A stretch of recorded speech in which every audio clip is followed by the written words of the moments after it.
I am calling the meeting to order at 5:02.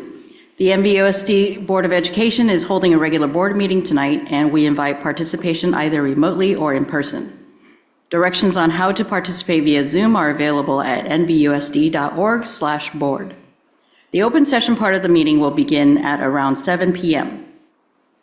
Item B, public comments on closed session items. Before going into closed session, the board is available for public comment on closed session items. Ms. Green, do we have any public comments on closed session agenda items? There is no public comment on closed session items. Thank you. Seeing that there are none, the board will now adjourn into closed session. Good evening. We are now reconvening to open session at 7:04. Good evening. My name is Lisa Chu, and this is the Napa Valley Unified School District Board of Education. The NVUSD Board of Education is holding a regular board meeting tonight, and we invite participation either remotely or in person. Directions on how to participate via Zoom are available at nvusd.org/board. Spanish interpretation is available for tonight's virtual board meeting. Our interpreters are Francisco Mesa and Ashley Heil. One of the interpreters will now translate the directions on our English channel so our Spanish-speaking families may hear the instructions. Buenas tardes y bienvenidos a todos. Los servicios de interpretación simultánea en español están disponibles para esta reunión. Para escuchar en español, en un momento va a haber un icono de un globo terráqueo en la parte inferior de su pantalla. Haga clic en el icono y luego seleccione la opción para escuchar en español. Muchas gracias y la reunión comenzará en breve. Thank you. Can we please start with an attendance roll call from Vera Morales, Executive Assistant? Yes, Student Board Member Fish Leader. Present. Trustee Shu. Present. Trustee Gonzalez Mares. Present. Trustee Jankowicz. Present. Trustee Martin. Present. Trustee Water. Present. Trustee Reiser. Present. Quorum present. Thank you. Thank you. Thank you for joining us tonight for our NVUSD board meeting. As we begin our meeting this evening, we would like to begin by sharing both our Napa Valley Unified School District's vision and mission statements. Our vision is our graduates are confident, compassionate, and adaptable adults who are well prepared for life and become inspiring advocates for themselves and their community. NVUSD's mission. Our mission is to prepare each student for a successful future by delivering rigorous and relevant learning experiences that develop their literacy and career-ready skills, cultivate their interests, and build resilience, compassion, and confidence. Item E1, report on closed session. Trustee Gonzalez-Mars, do you have a report on closed session items? Yes, I do. In regards to item E1, report on closed session items, D1, student discipline, with respect to every item of business to be discussed in closed session pursuant to Ed Code 35146 and 4891220, Government Code Section 49060 and 49078, and the Family Rights and Privacy Act. The vote will be a roll call. The item D1A, the board recommends the expulsion of student 03122026A. May I get a motion? Move to expel. Second. First by Trustee Reiser, second by Trustee Martin. A roll call. Roll call vote, please. Yes, Trustee Shu. Aye. Trustee Gonzalez Mares. Aye. Trustee Jankowicz. Aye. Trustee Martin. Aye. Trustee Water. Aye. Trustee Reiser. Aye. Motion passes. And the second item, D5, with respect to items related to anticipated litigation, Government Code Section 54956.9, the board approved 2 settlement agreements to resolve a student's educational claims. And that concludes my report. Thank you. We are now on item E2, flag salute. May I ask Giancarlo Cortez up to the podium to start us off?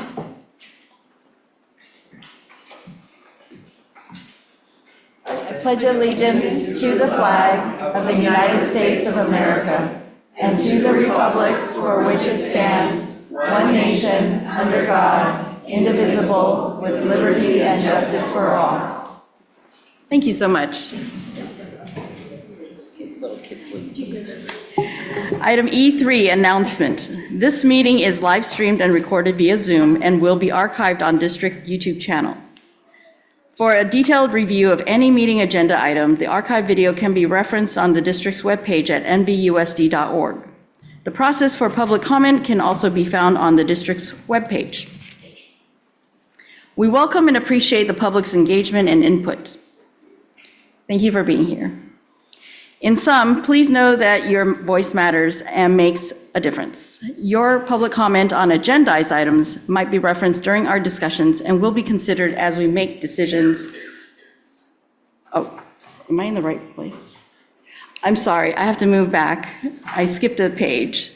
Sorry. I'm on item E4, approval of agenda. May I get a motion? Move to approve? Second. First by trustee Reiser, second by trustee Martin. All in favor? Aye. Abstains? Noes? Okay. Motion passes.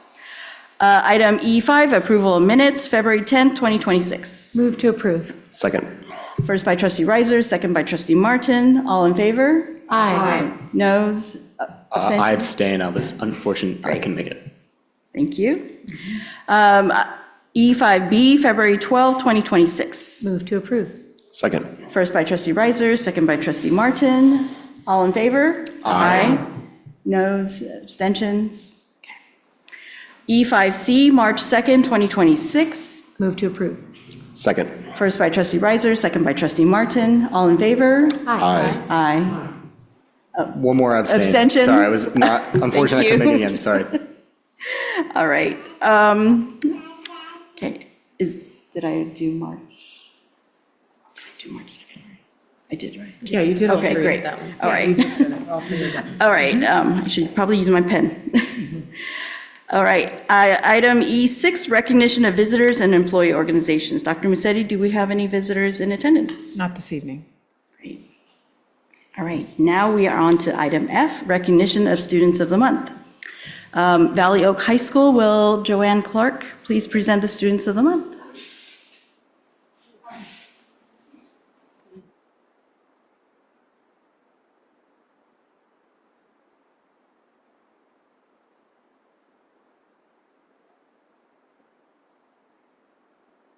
Okay. Well, and this is Arleth Panduro, my instructional assistant, so I need her back up here. We have two students tonight, and thank you, board and district, for giving us this space and place to honor these two students tonight. I made a poster. They exemplify the NVUSD graduate portrait, and I just want to share a little bit about them. Working with these students for the past 2 years, they have demonstrated growth towards real-world readiness and adulthood by showing resilience despite just crazy circumstances. They are responsible and independent. They are career-ready. They have both done extensive research into their next steps, and I'm going to let them tell you about that. They have identified their career trajectory, and I'm so excited about their next steps. They are adaptive learners. They are brave. They do not give up when class or life or work or home life gets challenging.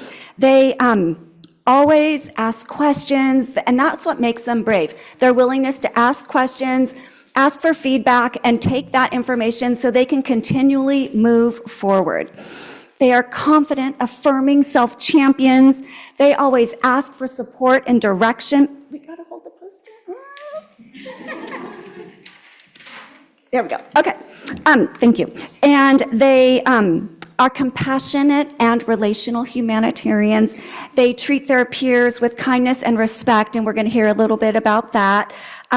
They are equity-centered local global ambassadors.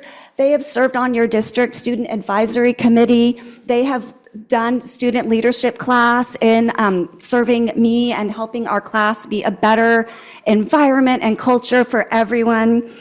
They are innovative and collaborative solution seekers. When we go on our hikes, Jose carries a backpack with a portable electric charger in case anyone needs to charge their phone. He carries all of our supplies. His backpack probably weighs 35 pounds, and he's always out in front, knowing the path, making sure nobody gets lost. But these are the people who I get to be with every day, and I'm so proud of them. But don't just listen to me. Here's some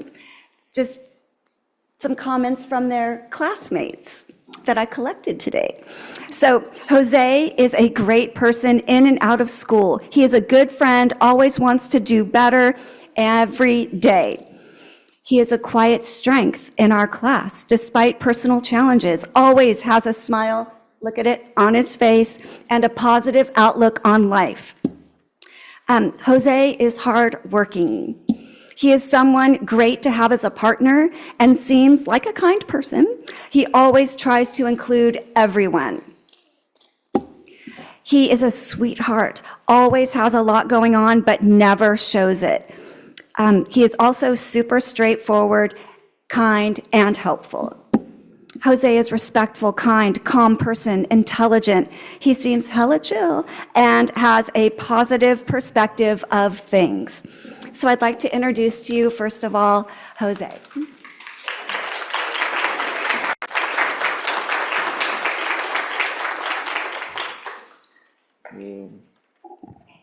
Good evening. My name is Jose Adame Aguilar. I'm very grateful to be selected as Student of the Month by the Board and Education Foundation. I want to thank my parents, friends, and my best teachers, Ms. Clark and Arlith. They really showed me what's right from wrong, and like what really got me a good path. Yeah. They really pushed me like when I was not on my 100%. They really helped me like throughout my hard times. I transferred from Vintage to Valley Oak around my junior year, and well, hasn't been the smoothest yet. I'm blessed to be here achieving my goals among such supportive people. And my favorite subject in the school would be PE because that's what got me into playing football. And I met a lot of good coaches, a lot of friends. They showed me what good people there really are. But me not having good grades, not being eligible to play football, just didn't really, put me down in a bad path. And like, I also see my siblings, they see me as like an upper person, and I had to put that up and really bounce back. I don't know how to say it, but yeah, I really try my best for them and my family. Yeah. Thank you.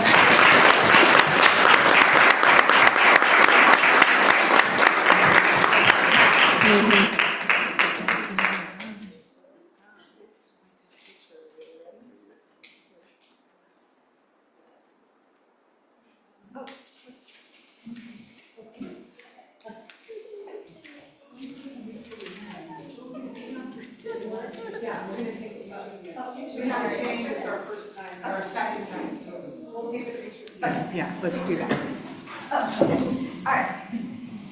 Next up, we have Emily, and here's some comments from her classmates.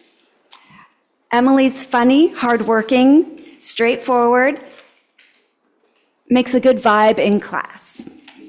I love the positive energy Emily brings into every room she walks into.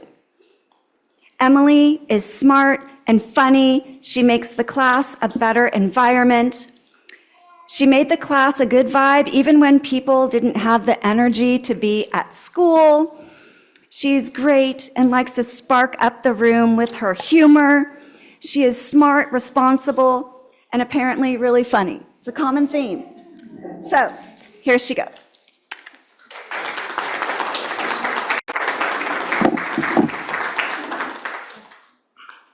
Good evening, everyone.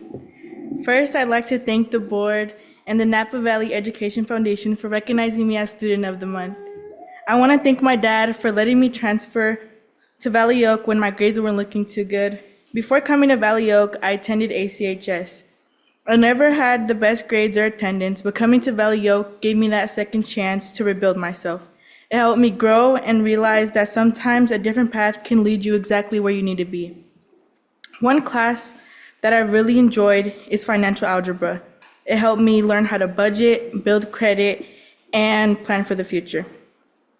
After high school, I plan to attend Napa Valley College and work towards a career in psychiatry because I want to help people with their mental health. What I'm most proud of is how much I've grown during, What I'm most proud of is how much I've grown during my time at Valley Oak and how I have accomplished a lot. Lastly, I want to thank the most important people of all, both of my teachers, Ms. Clark and Arlette. Without their help, I want to thank them because, I want to thank the most important people of all, my teachers, Ms. Clark and Arlette, because without their guidance, I wouldn't be here accepting any award. My teachers always pushed me to strive for the bigger picture and helped me believe I could reach all my goals, no matter how big or little they were.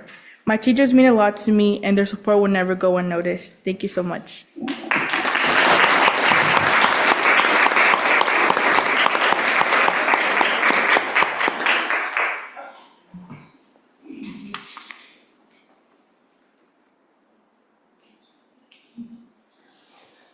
Thank you and congratulations.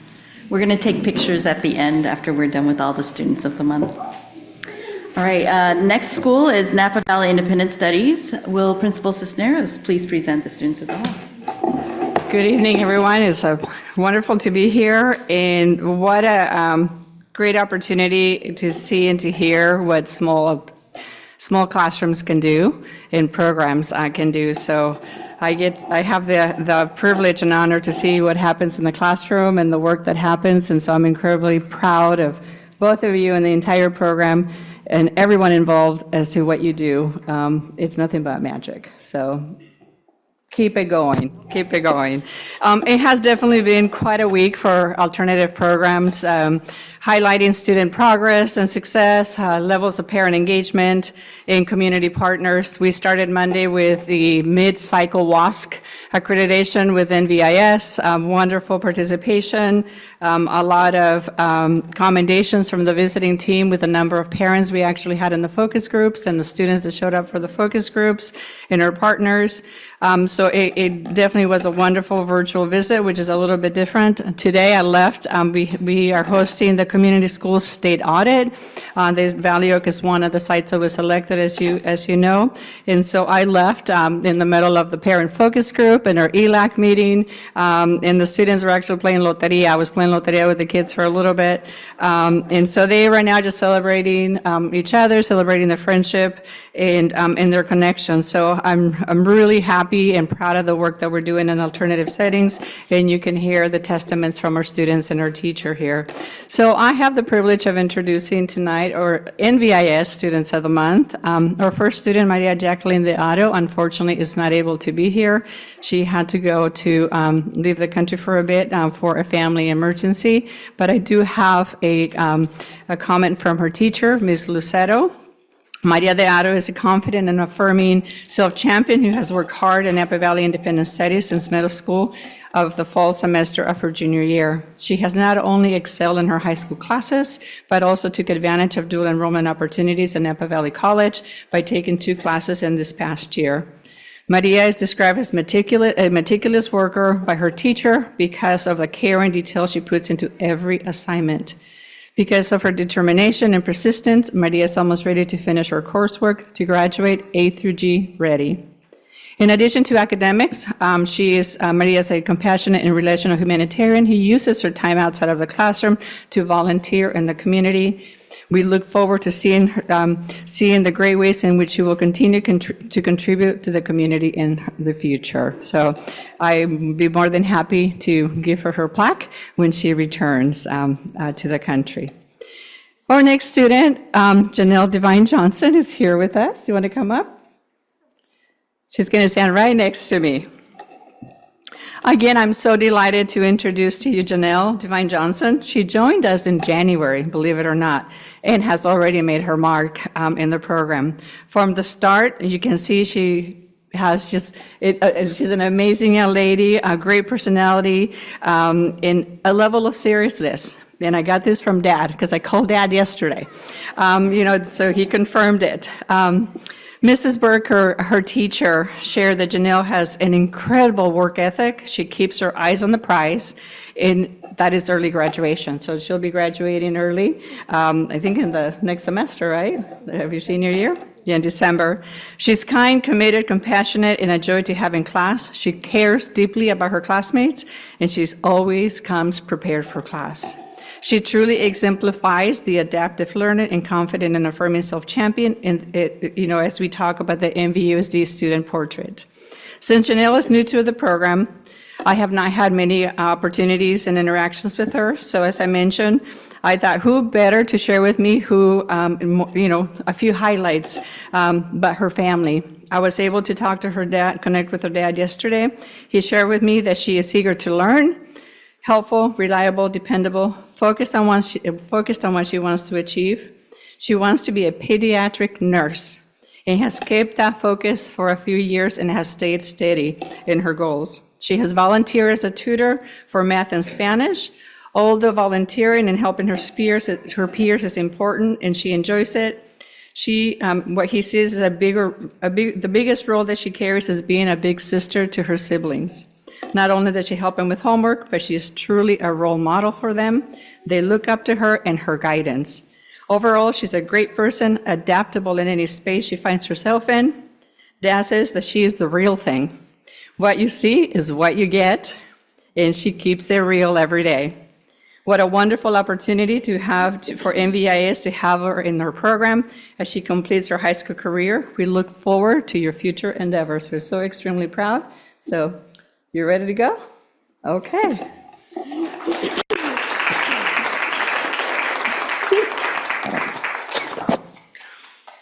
Good evening. My name is Janelle Devine Johnson, and I'm honored to be recognized as NVUSD Student of the Month. First, I'd like to thank my mom, my dad, and my stepmom. I wouldn't be where I am without their unconditional support. I'd also like to thank the school board and the Napa Valley Education Foundation for this recognition. I previously attended American Canyon High School, and I came to Napa Valley Independent Studies to advocate for my academics and prioritize my mental health. Since being here, I've learned self-discipline, time management, and organization, and now I'm on track to graduate early.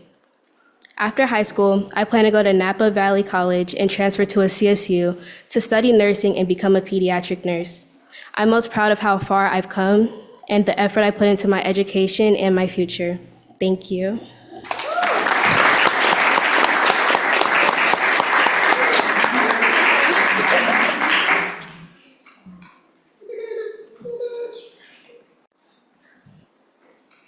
Congratulations. Next, we have Napa High School. Will Principal Ainsworth please present the Students of the Month?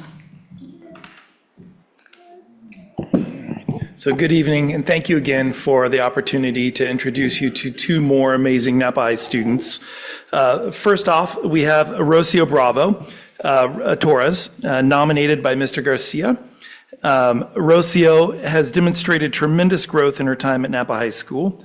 She is a quiet force who shows genuine curiosity in learning and is not afraid to work hard. She demonstrates kindness and patience on a daily basis in her interactions with students and adults. And after high school, she will be a fearless and kind lawyer, as Mr. Garcia tells us. Her journey exemplifies Napa High's cornerstone values of relationships, grace, and growth. And it's my privilege to introduce you to Rocio.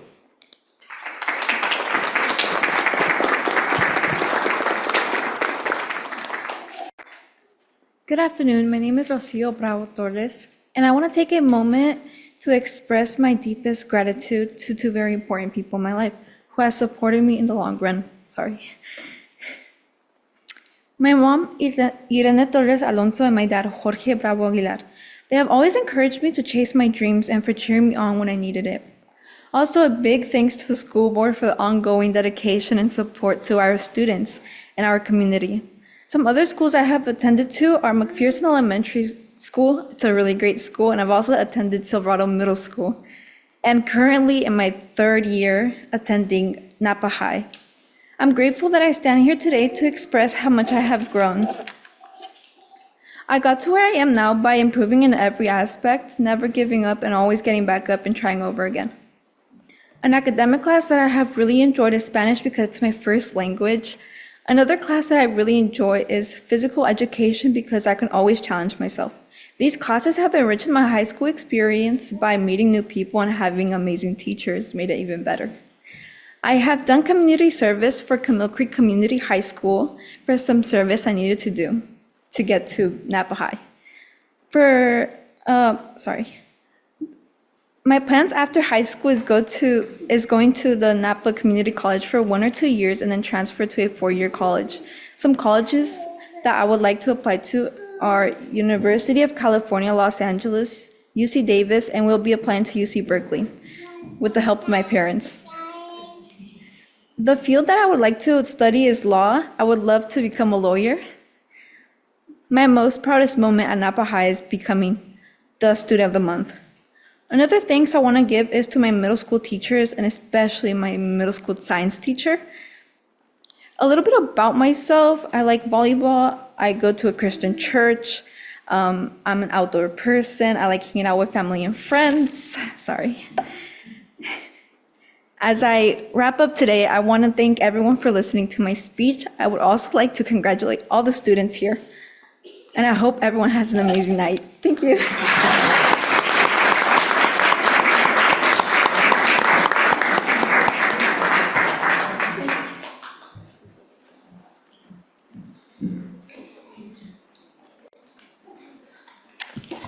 All right.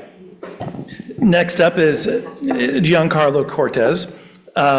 He's a face to be recognized. He's someone that is deeply involved in a lot of things in Napa, including cross-country, track, band, jazz band. He's an ESA student, has gone through our dual immersion program. And I think one of the coolest things that hopefully he speaks a little bit about tonight is his newest endeavor of creating an ESA peer tutoring program between Napa High students and our dual immersion feeder schools, starting with Unidos Middle School.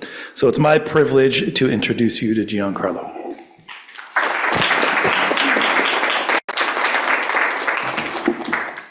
First, I would like to thank the board for this honor and the Napa Valley Education Foundation. I also want to thank Ms. Soto for nominating me and my family for always supporting me. Today, many of my teachers and classmates see me as a passionate and hardworking student. However, getting to this point was not easy. My journey has included many setbacks that I had to learn how to overcome. My first major challenge began when I came back from a trip to New Mexico and I returned to NVUSD. In those 8 months, I would stay academically behind due to not having the proper support as an English learner. This began a long battle between my self-doubt and my education. At first, the doubt was winning. I stopped believing in myself and stopped trying to improve. However, some teachers believed in me, even when I didn't believe in myself. Teachers like Ms. Miller helped me through after-school math tutoring, even though I often felt discouraged when I saw my report cards and they showed me my lowest grades in English and math. Their support kept me moving forward. Things began to change when I entered Harvest Middle School. For the first time, I started seeing real progress. Through my time to Unidos, I found mentors and friends who encouraged me to challenge myself. They inspired me to join my first sport, long distance running, and became involved in the student leadership. When I entered Napa High, I felt confident and motivated to take all the advanced classes I could and join many activities. I believed I had finally overcome my struggles, but that confidence was tested almost immediately in Honors English 9, where I doubted myself in return. But this time, I didn't give up. With the support of my teacher, Ms. Howard, I learned not only how to improve with my writing, but also how to recognize my weaknesses. It taught me how to do real growth, that often comes when we struggle the most. Last summer, I helped translate young students in a summer program called Aim High. I felt empowered to help these students that face similar challenges as myself. Heading into junior year, Ms. Soto became my largest supporter and mentor to start a program to help students in the ISA program that needed Spanish support. Looking back, the challenges that I faced allowed me to grow my confidence and create substantial character growth for my life and for my academics. If my younger self saw me now, he would probably say I'm crazy for doing a lot. Taking 5 AP classes, especially in math and English, he wouldn't believe that I would be an assistant conductor in a band, managing events in a mental health organization, Teens Connect, committing to a neuroscience internship, running fast enough to be in varsity, be president of the Key Club, or co-president at ISA Club. In my future, I would like to go to a UC to study neuroscience or chemistry as a pre-med track to become a speech pathologist. I want to thank the board again for this opportunity, and I want to say these experiences, such as myself, can be seen all over Napa High. Thank you.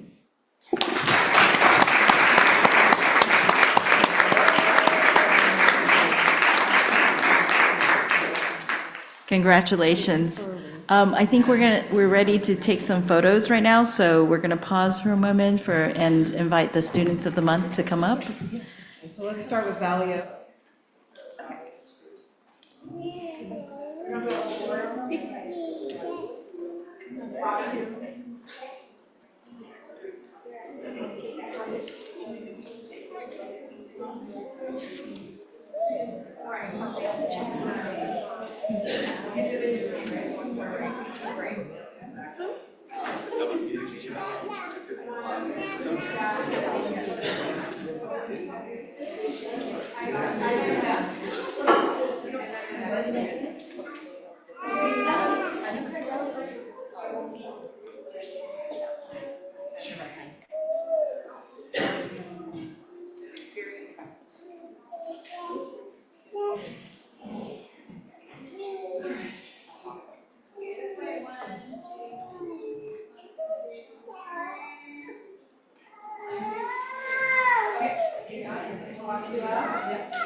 Okay.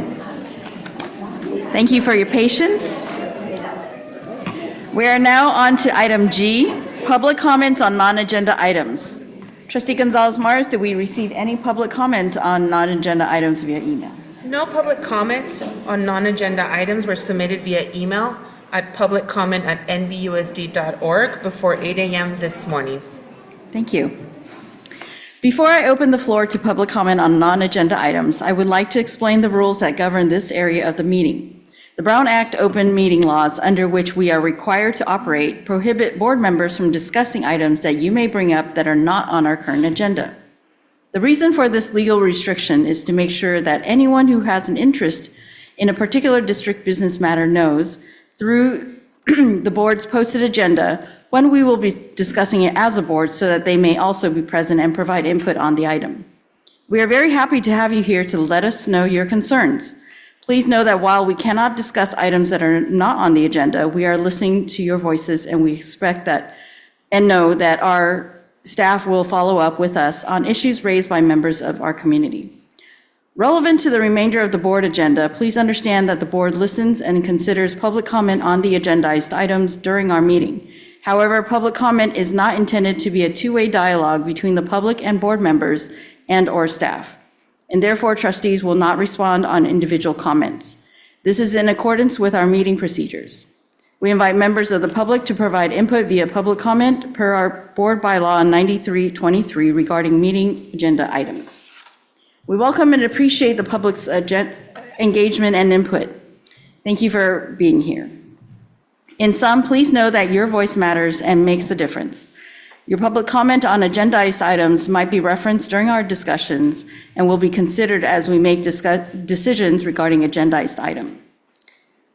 Dr. Massetti, how many do we have? So we have the first topic, which is a non-agenda item, is the leadership transition at BV, Browns Valley. We have 4 cards. Can we do a check online to see if we have any individuals online in order to determine how to allocate the time? Please raise your hand online if you would like to comment on this same agenda item. That is the leadership transition at Browns Valley. Ms. Green, do we have any public comment online regarding this non-agenda item? We do not have any public comment on this item. Okay. President Chu, we can proceed with 3 minutes per speaker. Okay, great. Thank you so much. All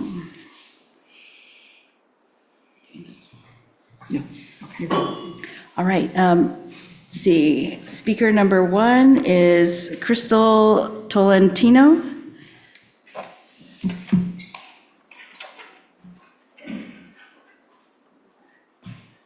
Good evening. My name is Crystal Tolentino, and I have a child who recently started at Browns Valley. We're going to start you over. The microphone's yes. off. Can you press the button that's right on the base? No, on the base of the microphone. There you go. Does that work? Yes. That works. Okay, thank you. Okay, I'll repeat. My name is Crystal Tolentino, and I have a child who recently started at Browns Valley this fall. The leadership there has been amazing. Mr. Osborne has been amazing. At the meeting before this board on January 22nd, 2026, Mr. Osborne made some public comments about Vichy School expanding. He mentioned that Browns Valley has received no new builds and that the needs for portables has been expressed, and these requests have been denied with the suggestion to space swap. He informed the board that the school has had to float staff and that there's a lack of space, including for private meetings. A few years ago, the school had 471 students. It now has 676, with no expansion. He requested that the board revisit the issue of space. This, of course, was a matter of great public interest in the Browns Valley community, and it was expressed by someone who is likely to have an informed and definite opinion. It was met with cheers in the audience. Just over a month later, on February 28th, we received a Parent Square message indicating that the district would be initiating a leadership transition at Browns Valley. This smacks of retaliation. Retaliation for Principal Osborne advocating for the students at Browns Valley School. I understand the personnel matters may be something that you're not permitted to speak about publicly, but the appearance of retaliation is undeniable, and that sends a bad message. A message that NVUSD is willing to play with First Amendment rights when the opinion is critical of actions or inactions that you have taken. The students at Browns Valley School have learned that those who advocate for them will be punished. There are a number of people in this room who have learned that when someone advocates for students at Browns Valley, or perhaps any of the schools in this district, will be punished. That is not a message that this board should be sending. And it is painful to me as a parent that that's the message that has been sent, whether intentional or not. Mr. Osborne has been a wonderful principal. He has done so much for the school, and I'm just so saddened that this has occurred and that that's the appearance of how it occurred. Thank you. Thank you for your comments. Next, we have Carol. Would you please come up and state your full name?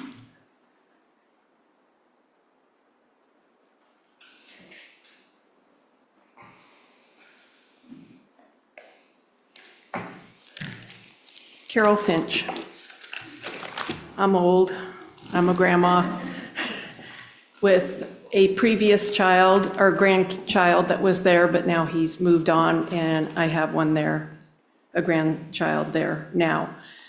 I couldn't have said it any better than this lady, so I'm not probably going to read everything. The one thing I do want to make a point of is that Mr. Osborne has a commitment to this valley. Unlike some people that don't live here. He has kids in the school system. He lives here. He has a commitment to this valley. So when you come here and you stay here and you live here and you spend your money here and you care about the kids, he has children in sports. He's at the games. He has a commitment to children in this valley that you're not paying attention to at all.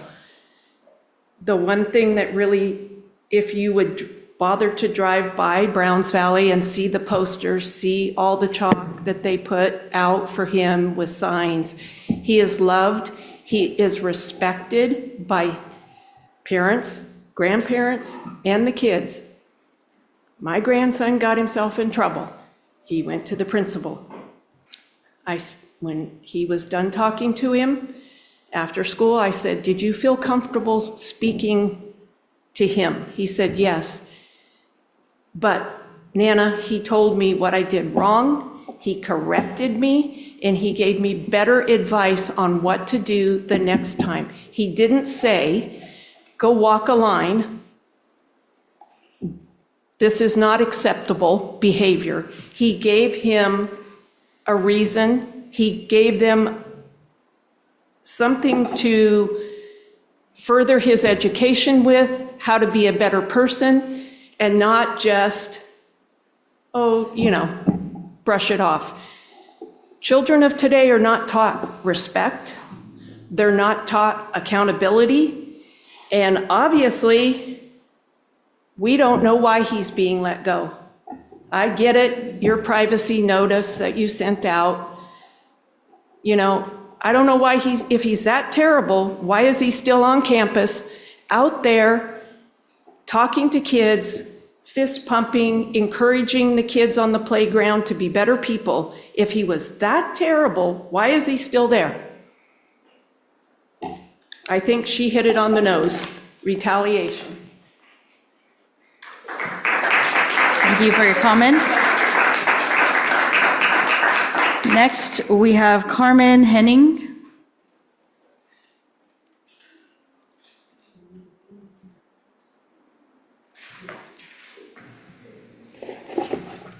All right, mic's still on. Good evening. Thank you all for letting us come and speak. Hello, my name is Carmen Henning, and I am a Browns Valley school parent. I am here to deliver a petition that I started in support of Principal Osborne and the opposition of his removal from our wonderful school.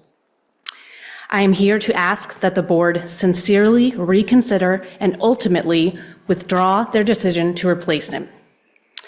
Every signature on these pieces of paper represent a parent or family member of students at our school who wish to retain Mr. Osborne as our principal.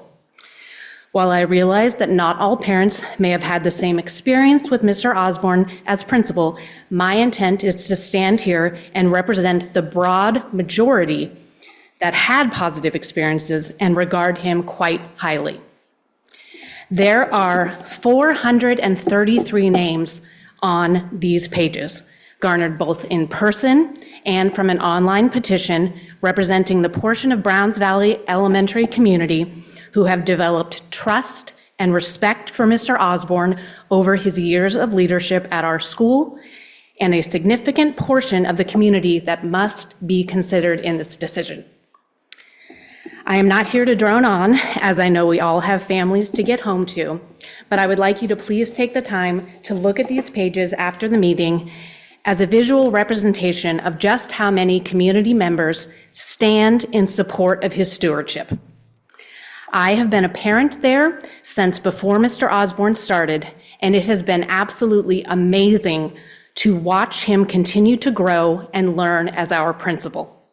He loves our school and the kids so very much, and their adoration of him is apparent.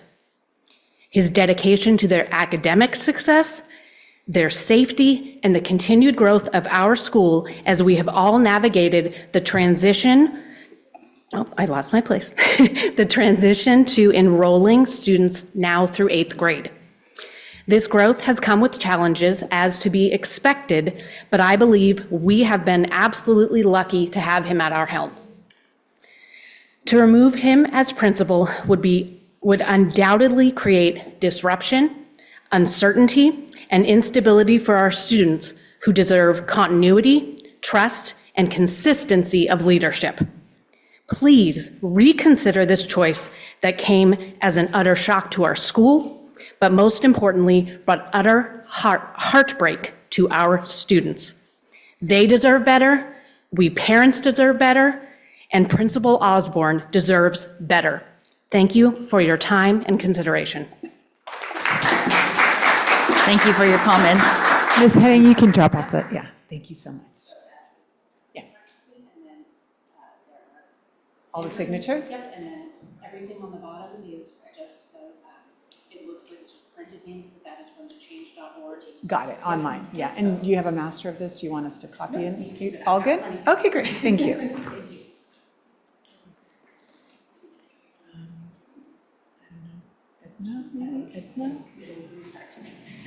We have one more card, and I may be butchering the name. Is it Edna Lendon? Yes. Okay, thank you.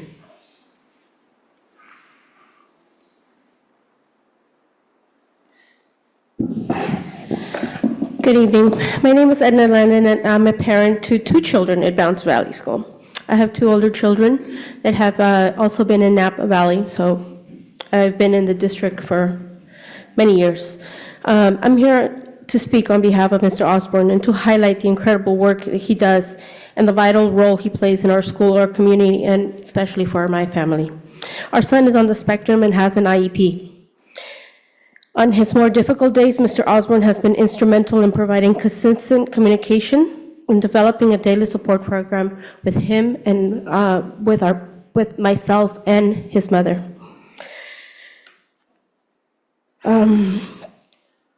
Losing him would take a significant emotional toll on the children and for our family in particular. It would mean starting our process all over again. I would like to ask the board to be transparent on the reasons that led to that decision regarding his departure, to take in consideration all of the requests and the signatures that we have acquired, and to rethink and hopefully overturn this decision. He is caring, He takes the time to listen to us as parents, and gives us guidance on how to approach our child with special needs on a day-to-day. I have never communicated so much with a principal. I've communicated with counselors, with teachers, but a principal that has been so present in the constant battles that we go through with a child on the spectrum. So please hear us as parents. We want to retain Mr. Osborne. Thank you. Thank you for your comments. All right, we have the next topic. Next topic, President Chu, is NVLA trees. Before we allocate time to this non-agenda item, can we see if there's anyone online who will be commenting on this? And Ms. Green, do we have any attendees online? Yes, we have 2 attendees that would like to make comments. 6 times 2. Okay, you're under 20. Okay. So you can go ahead and give everybody the 3 minutes. Thank you. We're going to start with people in the boardroom. Lucy Martier.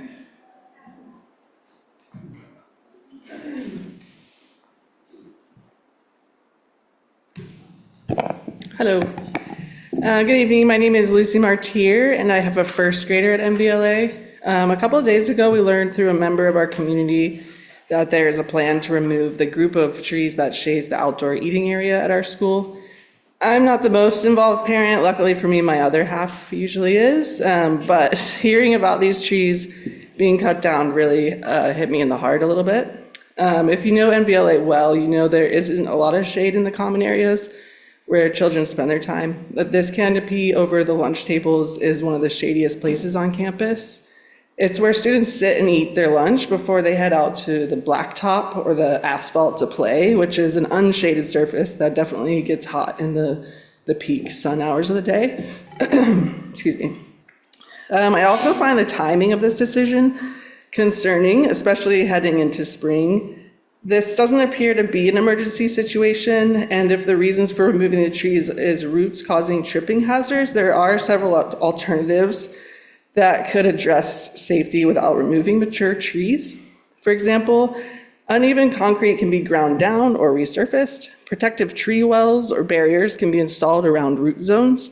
Flexible paving or rubberized materials can reduce tripping risks.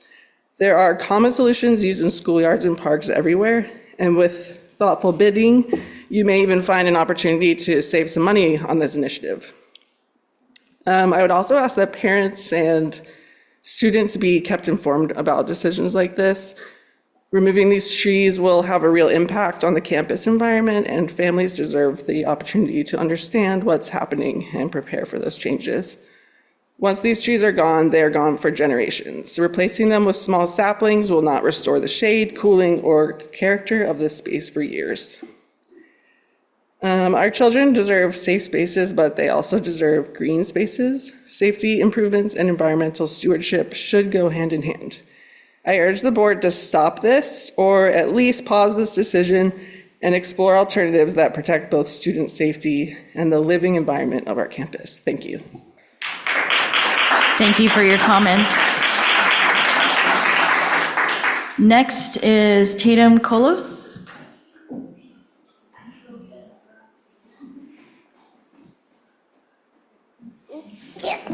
Ben's down. You got it. Hello, my name is Tatum, and there's trees next to the garden, next to the lunch tables where we eat, and I don't want them to get cut down, because if they get cut down, then we won't have shade, and it gets really hot there. So, and there's barely any shade at NVLA, so we don't want them to get cut down. And there's no tripping hazards, because there's the asphalt, and then there's like a square around the trees where the roots can grow, so if you don't go inside there, then you won't trip. I don't want them to get cut down, because then we won't have shade. Thank you. Thank you for your comments. Next, we have Naomi McLaughlin.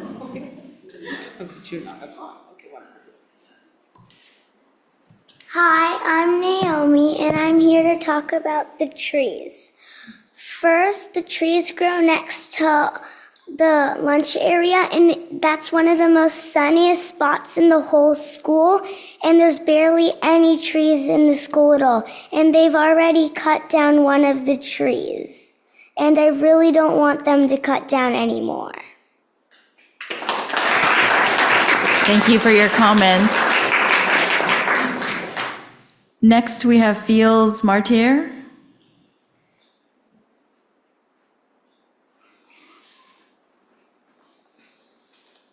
You can stand on this thing. Hi, my name is Fields, and I'm here to talk about the trees, and I don't want them to get cut down.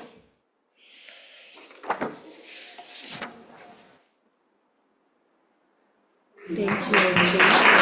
Thank you for your comments. And next, we have Christina Palmier.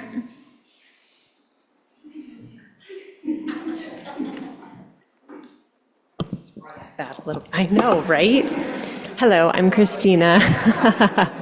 I'm Christina Palmieri. I have 2 children at NVLA. I don't know if you guys have been to NVLA, but it is a concrete jungle. My son, who's in 4th grade, and all he wants to do is roll around in the grass and play. You know, we drive by these other schools, and he's just like, Mom, why do they get to have grass? We have grass, they just don't get to use it. We have so few trees, and we have 3, and we just learned that they're all being torn down. And I understand, I totally get that roots are a problem. Like I see it, I understand, I have a house with trees, like I get it. But it just feels like this solution is just causing more problems. So these kids are already getting pelted by the sun and the time that they get to spend outside. There's zero shade structure, there's nothing planned for them. So now the little bit of shade that they had to eat lunch under is going to be gone. And we've been told that there's no money for shade structures, which is, that's again, it's causing another problem by solving this one. And they need, they need grass, they need trees, they need plants, they need to be in nature. And again, if you guys maybe could come to NVLA and walk around, it's just mobile structures and some permanent buildings and asphalt.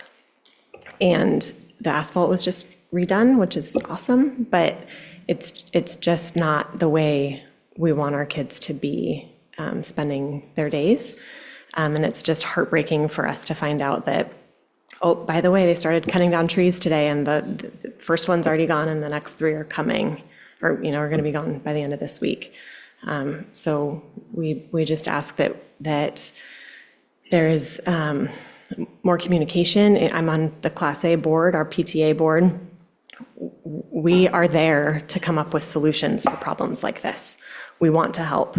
We understand there's tripping hazards and budgetary constraints. We understand all of that, and we bust our butts raising money so that we have money to fix these kinds of problems. And we want you to come to us so we can be a part of the solution. So we ask that you please pause this initiative, talk to us, let's come up with a solution together, and just help us give these kids more nature. Thank you very much. Thank you for your comments. We're going to now go online. Ms. Green, do we have any public comments for the MVLA tree removal item? Or not item, but discussion? It doesn't look like there's any public comment on this topic. Oh, there is one. There's one. Yeah, I think we had hands. Yeah. Okay. Raquel Gatto, go ahead.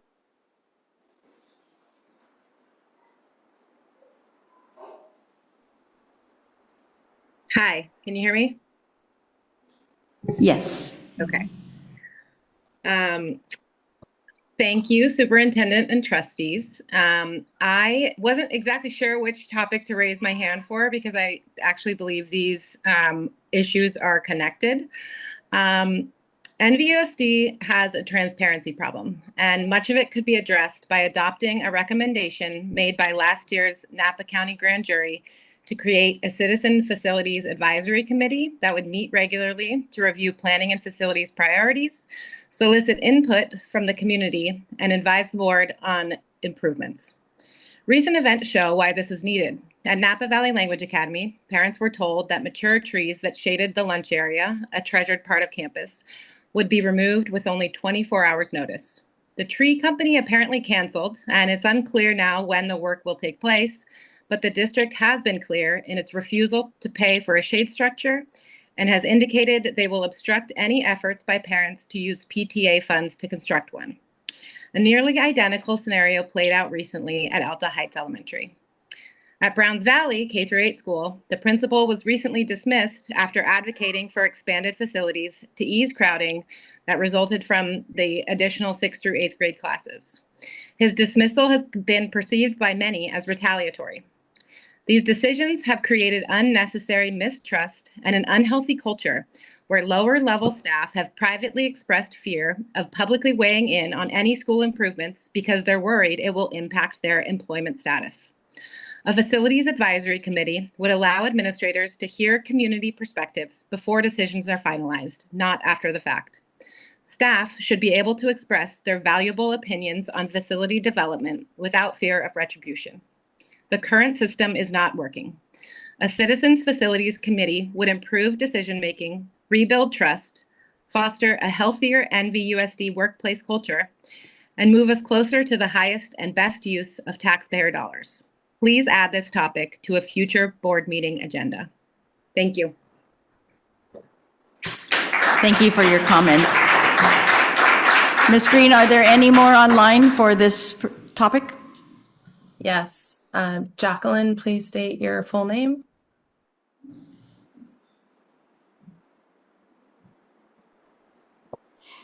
Okay, go ahead. My name is Francis. I love all the trees. But why do the one will give the shade and the one what we put on to rest and once what we run through? Why do we all have to cut them down? That's my question, something like that. So could you not cut them down anymore? Because I do not like it and stuff like that. And the grass is nice too. That's a good question.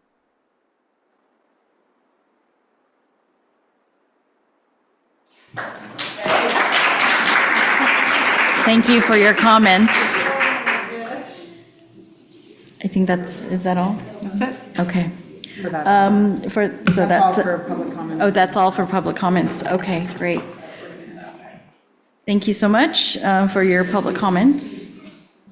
And we are now moving on to item H, reports. H1, Board of Education and Student Board Representative. We'll start with Student Board Member Fish Leader. Thank you, and it's great to meet you, Elba. For the ones not seeing you on screen, it's amazing. On February 20th, I attended a leadership council panel hosted by Dr. Musetti and 6 other students who sit on the Student Advisory Council, and it was great to hear their opinions. I think we were also joined by 2 students from Camille Creek, which was interesting to hear what goes on there. It's not, communicated to us, so it was nice to hear what they do. I really want to thank both Dr. Reddy, who was there, and Julie Bordez for hosting it and setting it all up. It was very well organized, and it was great to be a part of it. On March 4th, I attended the Student Advisory Council meeting, where again, I saw Dr. Reddy and Dr. Musetti. This time, it was talking about the recent LPAC data, and it was great to hear the student feedback about it. Very contrasting feedback about what they wanted or what they felt was interesting at their school. On March 5th, I spent the morning at Vichy Elementary reading to little kids, part of the Read Across America program. And, you go back to the elementary school you were part of and you're like, everything is so small. And it's like, well, I guess I've grown. But hearing, from other vintage high school seniors who were there, we had one complaint, which was the food at Vichy is gourmet. It is about 500 times better than anything at Vintage. And so they were like, Hudson, can you please do something at the board level? I was like, I will try my hardest to get them to, get Vichy food. I don't know what else to say. And so March 7th, I attended Mike Thompson's leadership meeting virtually. I was at a track meet being roasted by the sun. And it was the final meeting of the year, but it was great to see everybody kind of from differing parts of California receive their awards and being able to learn about kind of what goes on in Northern California. And then lastly, I feel like I would do a disservice not saying this, but Vintage is hosting its choir and orchestra performance, Grease. I think we voted on it a few months ago, and I'm trying my hardest to get there this weekend, but I know Dr. Reiser is going to be there, so it was great to be there. Thank you, guys. Thank you. Trustee Reiser? Thank you. On February 24th, I participated again in the convening of the Safe and Welcoming School Steering Committee. Lots of meaningful conversations about how we can make real our commitment and our promises to having every student feel safe and welcomed and a sense of belonging. On March 2nd, I attended a special board meeting here for NVUSD. On March 3rd, I had a one-on-one meeting with our NVEA president, Union President Deb St. Clair. She's wanting to have one-on-one meetings with trustees to share, what she and her team found out on their listening tour as they went and met with their membership across our sites in the district. So that was a really always an interesting conversation. Lots to talk about and brainstorm about. On March 4th, I participated in the CSBA call that outlines their new Close the Achievement Gap initiative, which is a package of legislation that CSBA is proposing that we, school board members who are signed up to do legislative advocacy work next week will be highlighting for our local members and representatives. And then earlier today, I had a training call around those meetings, the Legislative Advocacy Week briefing webinar. Again, just getting talking points down and preparing for meetings next week with our Majority Leader, Assembly Member Cecilia Aguiar Curry, and then also with State Senator Christopher Cabalden. We're meeting with his staffers next week as well. And along with ongoing constituent engagement in person and by email, that concludes my report. Thank you. Trustee Water? Thank you, Madam President. Well, I had the usual a lot of constituent outreach and also incoming constituent messages. On the 18th of February, I had a check-in breakfast with Dr. Musetti, and that night I went to the DLAC meeting. On the 2nd, I went to we had a special Board of Education meeting, and on the 3rd, I attended the NCOE meeting where I phoned in and had a couple of comments, but I thanked the superintendent for having such nice things to say about his visit to Silverado, and repeated my invitation to other board members to, come see Silverado, and I would escort them around if they liked. And, I'll tell you, I have been in an absolute whirlwind of dramatic art. I saw Vintage High School's production of Grease. It is excellent. I went to the American Canyon High School production of Matilda, also outstanding. And then just for fun, last Sunday, I went to see Into the Woods because the price was 1/10 of what a ticket in January in San Francisco would have cost me. And I was pleased to see one of the lead actors from Newsies at American Canyon High School has made his mark at Napa Valley College, and he had a leading part in Into the Woods. And so it was just great. I had a wonderful time, and I've been humming around and and doing lots of reading. And one of the things I read was yesterday in the Chronicle, there was an article about how public schools in the Bay Area, how well they were doing at placing students in the University of California. And you know what? In Napa County, the NVUSD is looking pretty good. We're holding our own against the privates. So I was very pleased to see that. And that's my report. Thank you. Trustee Martin?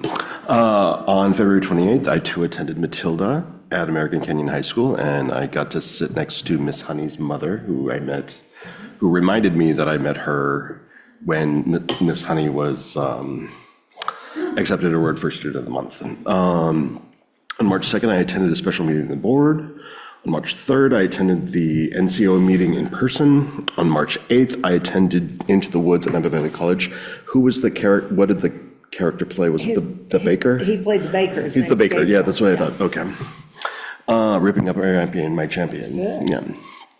And Trustee Waters is going to give me her ticket to Greece on Sunday. So I bought 2 tickets by accident to give us. Yeah, so I'm gonna go see Greece on Sunday, and that concludes my report. Thank you. Trustee Jankowicz? Thank you, President Chu. Good evening. I've had an enormous amount of community engagement over the last few weeks. I recently had the opportunity to meet with board members and administrators from 3 local districts. Each is facing significant structural deficits, and the conversations were a fascinating case study.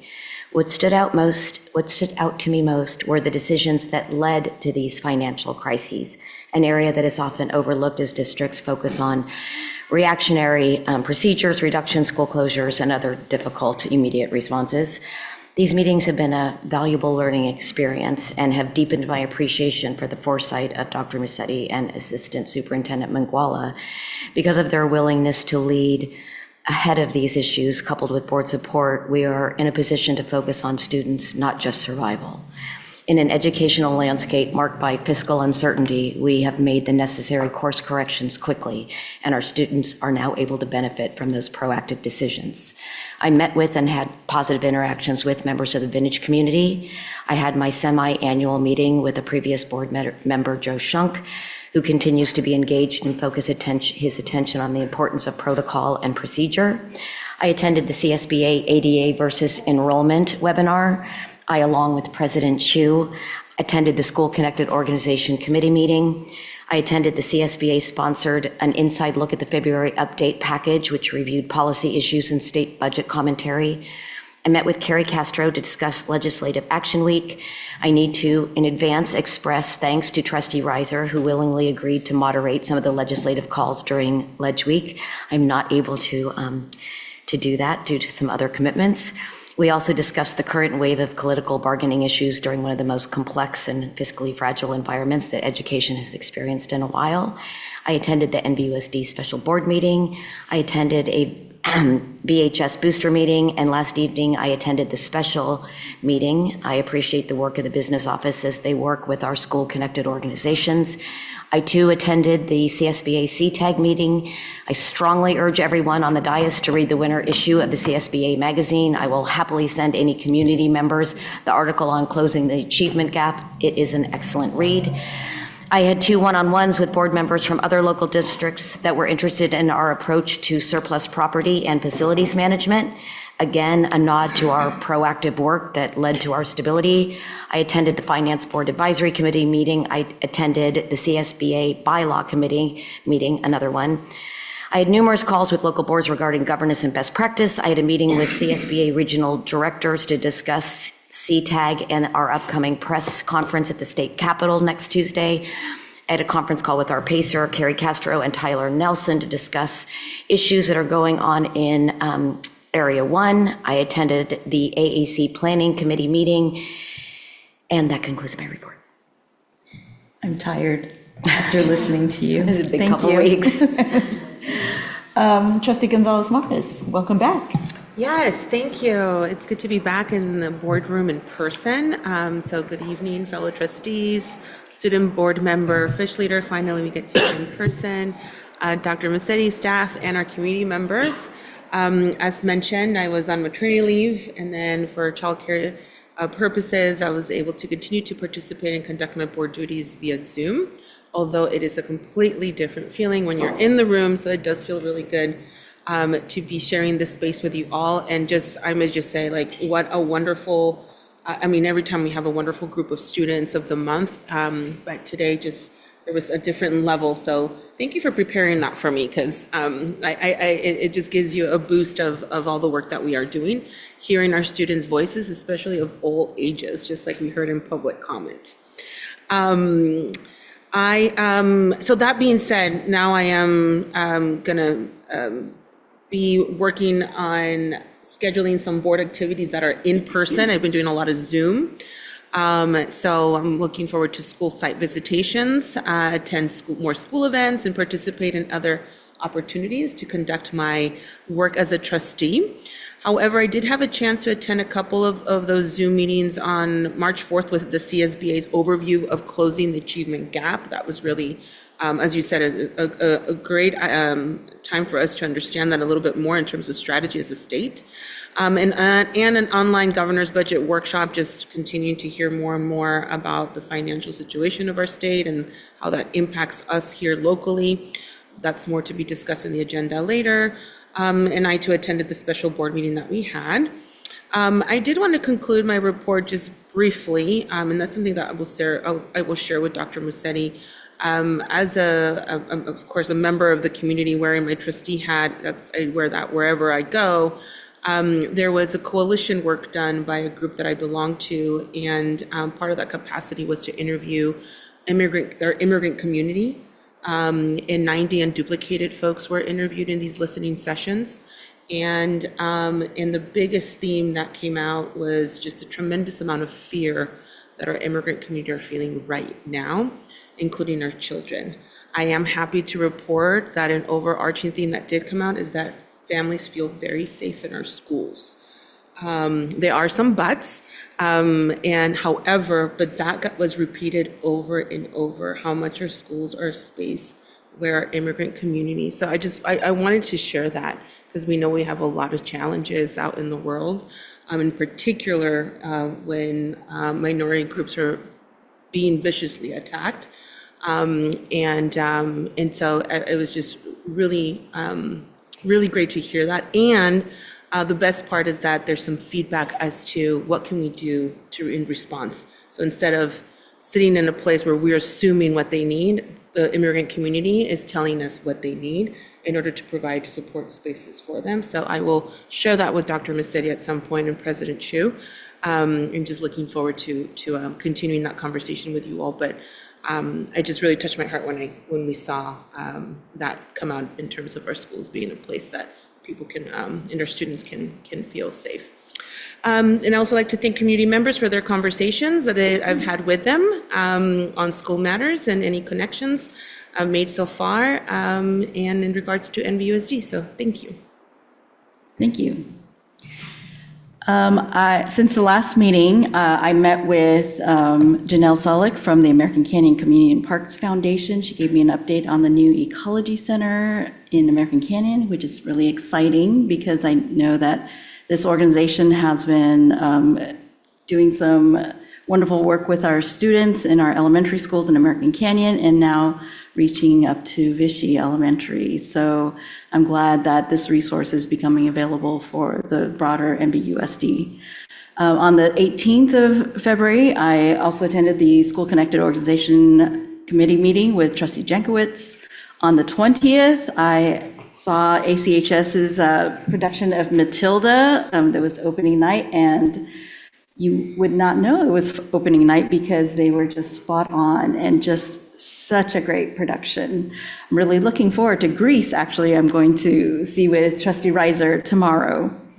On February 25th, I attended the American Canyon State of the City address. On March 11th, I had my board check-in, president check-in with Dr. Musetti and also the Finance Committee. All right. And now on to H2, Board Representative Reports. H2A, Special Education Community Advisory Committee. We have not met. H2B, City of American Canyon Liaison Representatives. We have not met either. H2C, City of Napa Liaison Representatives. And H3, superintendent and executive staff. Thank you, President Chu. So this is a long one. It's been a month since our last board meeting, and a lot has happened since then. So good evening to everyone, President Chu, NVUSD trustees, staff, and members of our community. Tonight, I'd like to share several updates that highlight the ongoing work taking place across our district during a very busy time, where we're doing a lot of preparation for the 26-27 school year, while wrapping up the last leg of the 25-26 school year, all in service of our students, staff, and families, and in alignment with our strategic vision and plan. So I just want to start out with today. I want to thank the Bel Air faculty and Principal Title for inviting me to participate in their International Baccalaureate exhibition today. The exhibition is a significant culminating project in which children in the last year of their IB primary years, the primary years program participate, so that's the fifth graders there. It's an in-depth collaborative inquiry that demonstrates the children's engagement and knowledge of the 5 essential elements that are practiced in IB: attitudes, action, knowledge, concepts, and skills. Taking a world problem, researching it, and then taking action. The exhibition topics today by these Bel Air fifth graders, what they were working on throughout the school year and then ended up in this culminating presentation this morning, were just really, really inspiring. They were taking on real world problems. So here are some of the titles: No Poverty, Zero Hunger, Deforestation, Good Health and Well-Being, Life Underwater, Quality Education, Clean Water and Sanitation, and Green Energy. I was just incredibly impressed by the students' research skills, their ability to thoughtfully address these important issues, their engagement with real-world challenges, and the confidence they demonstrated while presenting to a variety of audiences during the exhibition. I was truly proud of them, and I also asked the Bel Air staff to notify me well in advance of future exhibition dates so that we can actually invite trustees to attend and experience this inspiring work firsthand. We continue next with the LCAP, and I want to recognize, the process that Dr. Reddy leads with her team. We are prioritizing student voice as an essential part of our local control accountability plan development, as was mentioned by our student trustee. I want to recognize Dr. Reddy again, Mario Landeros. I've observed them in full action. He's our Director of College and Career Readiness, who did an outstanding job facilitating an LCAP session with our student advisory. It was completely centered on student voice and experience. Our student advisory representatives from across all the secondary schools provided thoughtful input on the district's priorities, sharing feedback on their experiences, academic supports, health and wellness initiatives, and school climate. Their perspectives help ensure that our LCAP, which we'll bring to the board in June, are grounded in the lived experiences of our students and reflect the areas that matter most to them. So I want again to thank our instructional support services leadership team, our secondary principals who transported the students and participated alongside them, and the student leaders themselves for their engagement and for the important role they play in helping guide our improvement efforts. The room was buzzing that morning, wouldn't you say? It was, yeah. It yeah, was. absolutely. It was great. And then last week, I had the opportunity to serve as a panelist at the California Association for Bilingual Education, CABE, their administrator symposium last Friday in San Francisco during the annual statewide conference. It was really like going home for me. This is my 26th year in education. I was a Spanish bilingual teacher, principal where there was bilingual programs, and I've expanded dual language immersion programs in every district that I've worked. So it was great to return to CABE and connect with colleagues in the world of bilingual education, sort of my roots as an educator. The panel that I was on, alongside the superintendent of San Diego Unified, focused on the fiscal challenges facing school districts and how leaders can thoughtfully allocate resources during these difficult times to support multilingual learners despite a very complicated and stressful fiscal landscape, which you can hear as the theme sort of across the dais. It was an opportunity to highlight the very strong work undertaken here in NVUSD several years ago to stabilize our finances. We are sort of a unicorn these days, and today our multilingual learners in NVUSD, and actually indeed all of our students, are benefiting from that stability and from strategic investments we've been able to make at a time when many school districts across the state are experiencing significant fiscal challenges and uncertainty. I was also really proud in San Francisco to connect with Cindy Ramirez, the president of our District English Learner Advisory Committee, DLAC, during the conference. I want to thank Dr. Alejandra Uribe, our Director of MLL Services and Parent Engagement, who ensured that our DLAC officers, Cindy Ramirez and our Vice President, Roberto Hernandez, had the opportunity to attend 4 days of the conference in San Francisco to build their capacity as parent leaders. I connected with Ms. Ramirez after the Administrator Symposium where I was participating, and she shared that through her participation in the statewide conference, she learned that NVUSD currently has access to far more resources than many other school districts as she was attending the various workshops. So once again, reflecting the benefits of the fiscal stabilization efforts our district undertook beginning in 2018. She learned that not many DLAC presidents and vice presidents were getting to attend all 4 days subsidized by the school district. As was mentioned by Trustee Reiser, I want to thank her and Trustee Chu for all of their work on our Inclusive and Welcoming Schools Steering Committee. That committee continues its work aligned to our strategic plan and priorities around belonging, inclusion, and student well-being.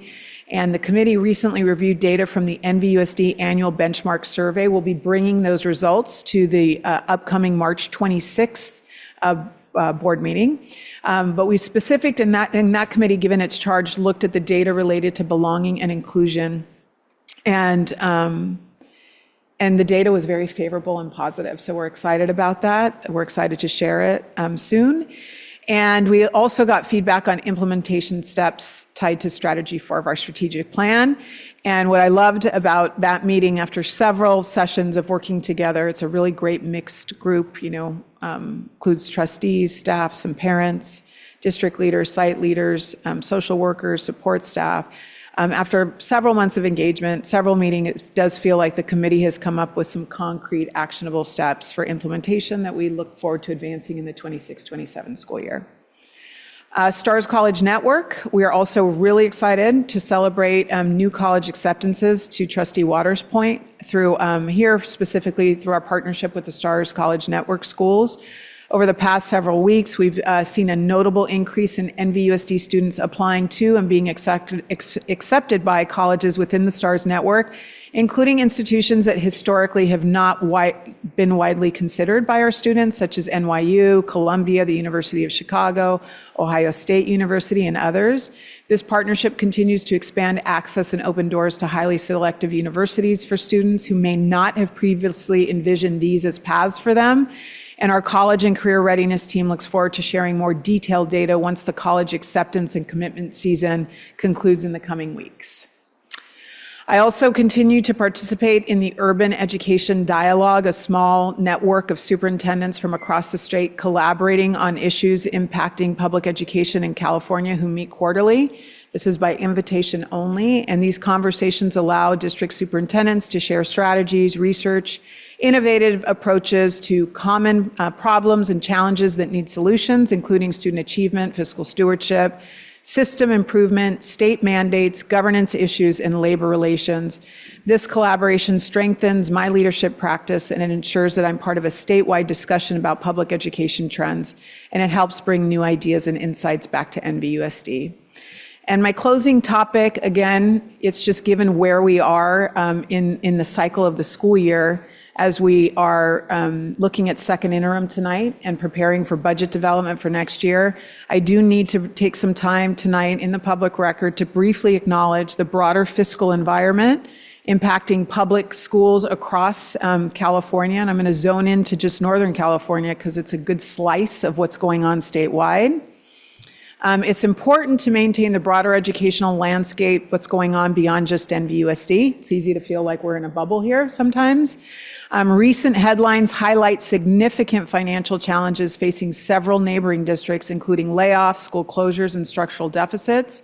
These are all challenges that our board and community addressed several years ago in response to fiscal pressures caused by declining enrollment, lack of internal controls, and weak fiscal oversight. And here's just a small sampling of the headlines. I'm sure it's what you're hearing, Trustee Jankwitz, as you engage with trustees in neighboring areas in your role as CSBA, serving on the CSBA Board of Directors. Sacramento City Unified confronts $100 million plus budget deficit and eliminates hundreds of positions. Oakland Unified approves mass layoffs amid ongoing fiscal instability. San Jose Unified moves forward with elementary school closures as enrollment declines. Santa Clara Unified implements staffing reductions to address structural budget deficit. Heartbreaking layoffs move forward as district tackles $30 million deficit.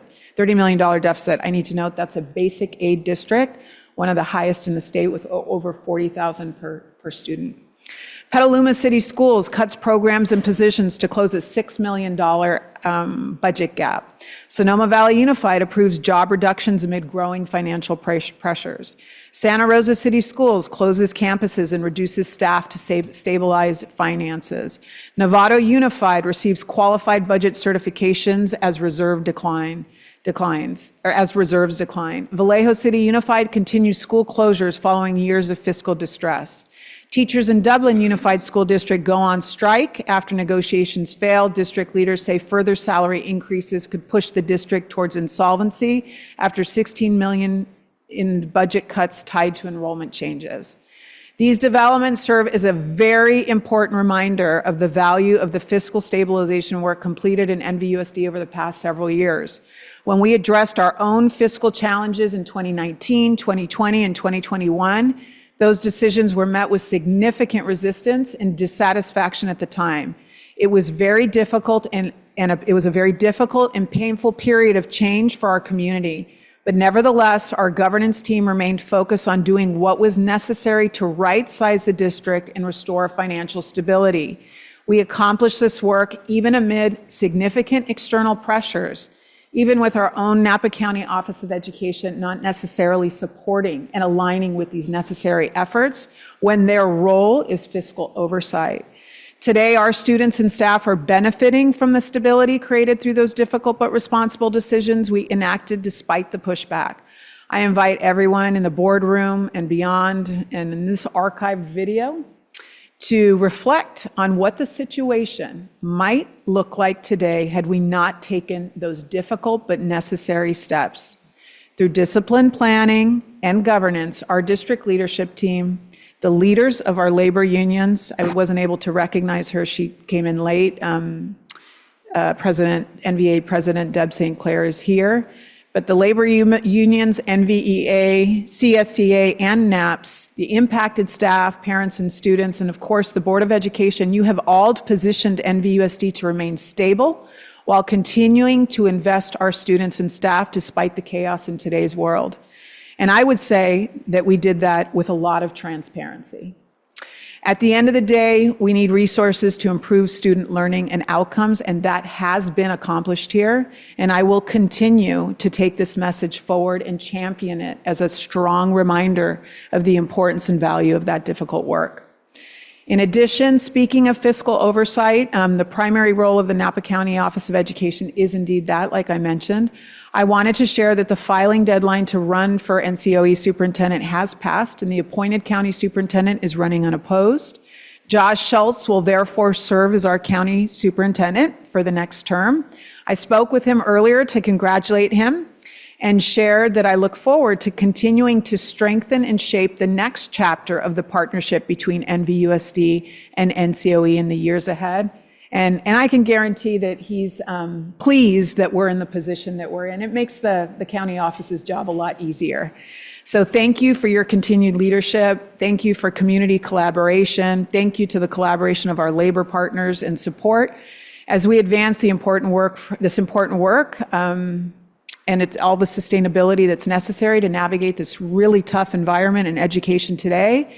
As we aim to serve the students, the staff, and the families of the Napa Valley Unified School District. So thanks for listening tonight, but it was really important for me to make this report this evening. So with that, I'm going to toss it over to our assistant superintendents who are going to report out on the work happening in their respective areas of oversight. And I'll start out with Assistant Superintendent Dana Page, who oversees the Human Resources Division. Thank you. Good evening, President Chu, Board of Trustees, Student Board Representative Fish Leader, and Dr. Massetti. I'm pleased to report 2 HR highlights that demonstrate our continued success recruiting talent and celebrating employee excellence. HR Director Elizabeth Gonzalez will represent NVUSD at the UC Davis Job Fair this Saturday to connect with students who recently completed the Teaching Credential Program and to recruit outstanding prospective faculty. We almost always run into NVUSD alumni at this fair, so we are eager to reconnect with graduates. Overall, this fair has proven to be a source of candidates, very strong candidates, and we expect to get some great applicant leads from this event. We recently were notified that of the 9 NVUSD classified employees who were selected as District Employees of the Year, 6 of those honorees were selected as Napa County Employees of the Year. They will be recognized at the Napa County Office of Education celebration on May 13th. Classified honorees include Jaime Rodriguez from the Custodial and Maintenance Services category, Maria Altamirano from the Food and Nutrition Services, Lorena Gonzalez, Health and Student Services, Veronica Guerrero, the Security Services category, Justin DeGarmo, Skilled Trade Services, and Jacqueline Cervantes Ceja from Transportation Services. Our classified honorees will be joined by our 5 NVUSD Teachers of the Year at the May event at NCOE. So congratulations to you all, and we look forward to celebrating with you. Thank you, and this concludes my report.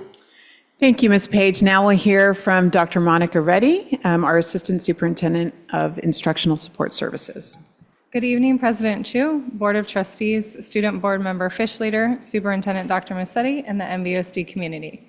This evening's report highlights our ongoing commitment to student success through recent achievements in literacy, college and career readiness, professional learning, and our multi-tiered system of supports. We begin with a celebration of academic excellence. We are incredibly proud to announce that NVUSD high school students earned 157 awards from the College Board this year. These honors recognize outstanding performance on advanced placement exams and the PSAT. Notable recognitions include 19 first-generation recognition awards, 22 rural and small town recognition awards, and 35 national school recognition awards. Congratulations to our high school CTE students who participated in Career Technical Student Organization competitions. Students in the past month have participated in Skills USA and Family, Careers, and Community of Leaders of America competitions. 4 teams from Napa High School competed and medaled in 3D, animation, and manufacturing. 3 teams from New Tech High School medaled in the areas of design and community service. 10 teams from Vintage High School medaled in design, printing, and production. And 3 teams in the culinary program at American Canyon High School medaled and qualified for state competition in the FCCLA Food Innovations. These awards are a testament to the hard work of our students and the dedicated educators who support them on their journey to college and career readiness. Our core value of partnership was in full bloom this month through our student and parent advisories. As has been mentioned this evening, during the 4th NVUSD Student Advisory meeting on March 4th, student leaders moved from ideas to impact by advancing concrete idea projects at their school sites focused on health, wellness, and peer support. They also provided vital feedback on our LCAP regarding school safety and fostering a culture of belonging, academics, and college and career readiness. On March 6th, NVUSD participated in an incredible day of professional learning. Staff engaged in a hybrid day that allowed them to work across school sites with colleagues in the morning focused on literacy, math, and guaranteed and viable curriculum, professional learning communities, and behavioral support. They ended their day at their home school sites. We had 400 plus responses to our survey, and we're thrilled that 88% of our participants found the sessions relevant and 88.5% appreciated this new hybrid model. We are committed to using these insights to sharpen our vertical alignment and provide the targeted support needed to ensure every student thrives. We are grateful to the dedicated educators who continue to seek excellence as we serve students. On March 11th, the District English Learner Advisory Committee, DLAC, reviewed the success of our LPAC boot camps, specifically highlighting American Canyon High School, where teacher Eric Urania shared how he supported over 70 students in preparation for taking the LPAC. Additionally, the committee provided essential feedback on the district's new AI guidance and LCAP goals. We are also looking toward the future of our workforce. The College and Career Readiness team held its first NVUSD Agriculture Advisory meeting of the year to vitalize our pathways at the new Agricultural and Culinary Student Innovation Center set to open in August 2026. Industry experts, college partners, students, and parents toured the facility and collaborated to ensure agri-science, animal science, and viticulture curriculum meets the cutting-edge industry standards. We look forward to our next meeting in April. The instructional team continues to support literacy through core instruction and after-school intervention. We are thrilled to report measurable gains in student literacy. Results from our third annual District Writing Assessment, or DWA, show that third, fourth, and fifth graders demonstrated growth across all three critical domains: organization, evidence, and conventions. A special thank you to our centralized scoring team for reviewing over 3,300 papers. This data is already being used by teachers to provide targeted intervention just in time for the upcoming CASP assessment. Since January, Dr. Uribe and Dr. Aguayo Ochoa have been leading elementary designated ELD learning walks. These collaborative visits focus on identifying exemplary classroom conditions that ensure our multilingual learners access rigorous curriculum. By providing individualized feedback on strengths and growth areas, this process is actively deepening instructional practices and creating more effective learning environments across our designated ELD at our school sites. And finally, we were successfully wrapping up the winter ELOP sessions. That's our after-school program, which vitalizes intervention services across all 26 school sites. As we transition, teams are already finalizing plans for spring after-school intervention, which is our third and final intervention session after school of the year. And we look forward to announcing an exciting lineup of summer fun opportunities for our students that include embedded intervention. And that concludes my report. Thank you, Dr. Reddy. And next we'll have Assistant Superintendent Rob Manguala, who oversees business and operational services, who I think has a brief presentation.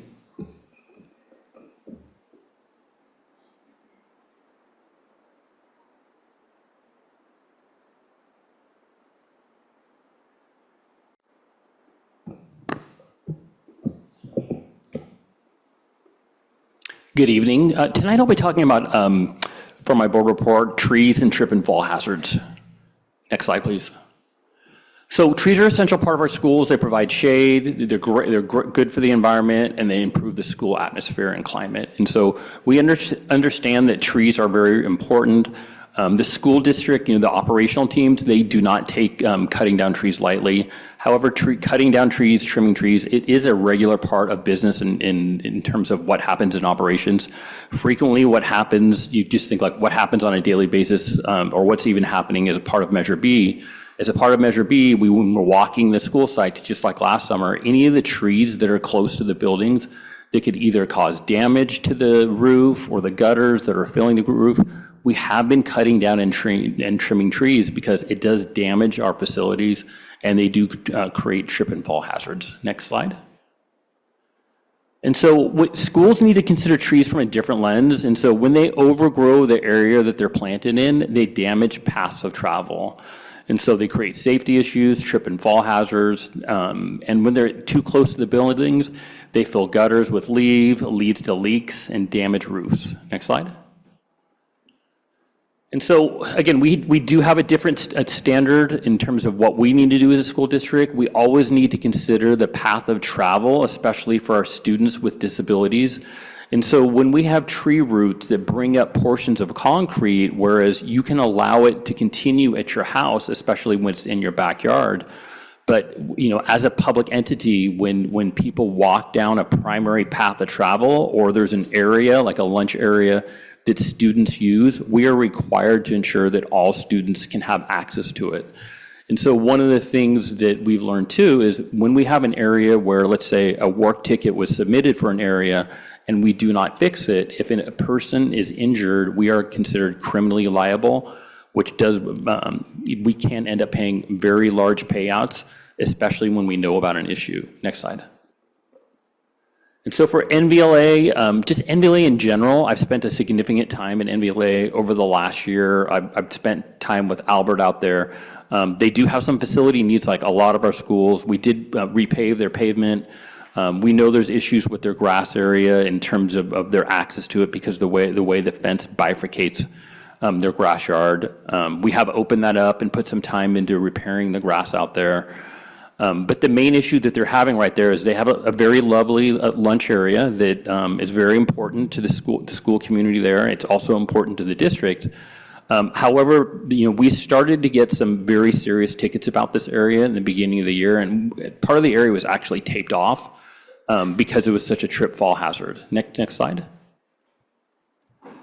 And so, again, we do not take the idea of recommending that we cut down trees lightly. However, we did meet with 2 separate general contractors to take a look at the area, and both of them communicated to us the simple action of removing the pavement and putting the pavement back would require us to cut the roots. The roots are what's lifting the pavement out there.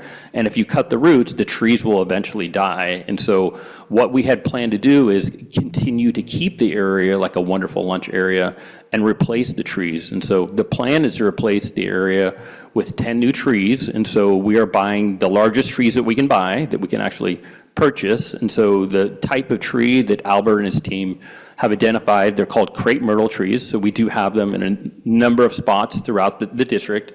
They're beautiful trees, but there will be, you know, less shade there or lack of shade for a while until they grow in. And so that is an issue. I mean, we don't have the ability to buy trees that are fully grown.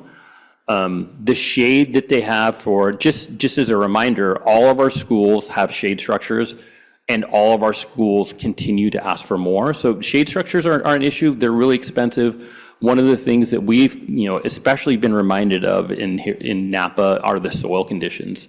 And so the soil conditions in Napa are very, very problematic, meaning that what makes soil great for growing wine or grapes is very bad for building. And so because of the liquefaction or the amount of water that's in the soil, whenever we do something like put up a shade structure, or in this case, solar, which is essentially the same thing as a shade structure, it requires a great deal of work. And so if you look, for example, at Willow, very, very significant change order. We had to literally dig a hole that's the size of it, you know, of a deep diving swimming pool and put a footing in that deep. And so there are very serious issues with our soil. So anytime we put in shade structures, I mean, I would love to be able to put something in that's very simple, like you could put it into your house, or even if you put it in a sail structure, they still require the same type of footing. Anything above 8 feet requires the Division of State Architects to approve it.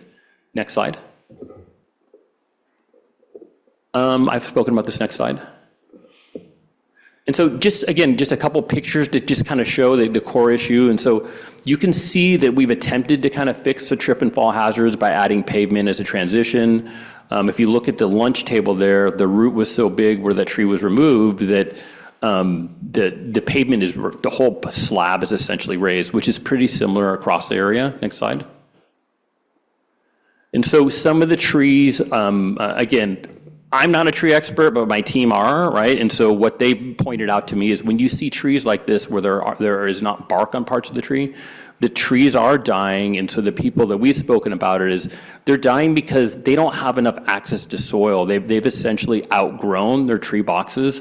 So if you could go back a slide. So if you look at this, you can see the size of the tree and the tree boxes. They're just too small. I mean, they're lovely trees. They provide wonderful shade that the community is really interested in. But the choice we're kind of with right now is that do we continue to have a trip fall hazard, which we know is a hazard, and allow the trees to stay, or do we try and come up with a permanent fix and continue to improve the community? Next slide. And then I think one more. This is another example. Again, you can see where the pavement is cracked. The pavement that you see on the closer side right there, the black top, that was an attempt to fix it. But again, it's just been a patch of things. Next slide. You can see it there. Next slide. So this is their shade structure. So like all this is when it was being built. So again, all of our schools have shade structures. This one is built against the side of the building. And so some of them are built close to the building. Some of them are not. This is close to the building. I have not seen tables under there. I know it's used as a PE area also. So, I mean, just like anything, there's a competition for space in our schools. Next slide. So this is an example of one of the trees that we like to put back there. And so what the plan is would be to first cut down the trees. And then what we do is we'd repave it. We would add new larger tree boxes. In speaking with Albert, we're looking at adding 8 to 10 trees back. The lunch benches can stay under the shade structure or they can be moved back at the completion of the work. However, again, there is not a plan to just cut down the trees and just pave the whole area. The plan is to put back something that's permanent that will also have the framing around the bottoms of the trees to keep the roots from continuing to do this. Next slide. I think that's it, or there might be one more. Okay, thank you. Great, thank you, Mr. Mangwala, and we'll hear from you later on the finances. President Chu, Dr. Chu, both things are true. That concludes staff reports for the evening. Thank you. Next item is H4, Facilities and Bond Program Update.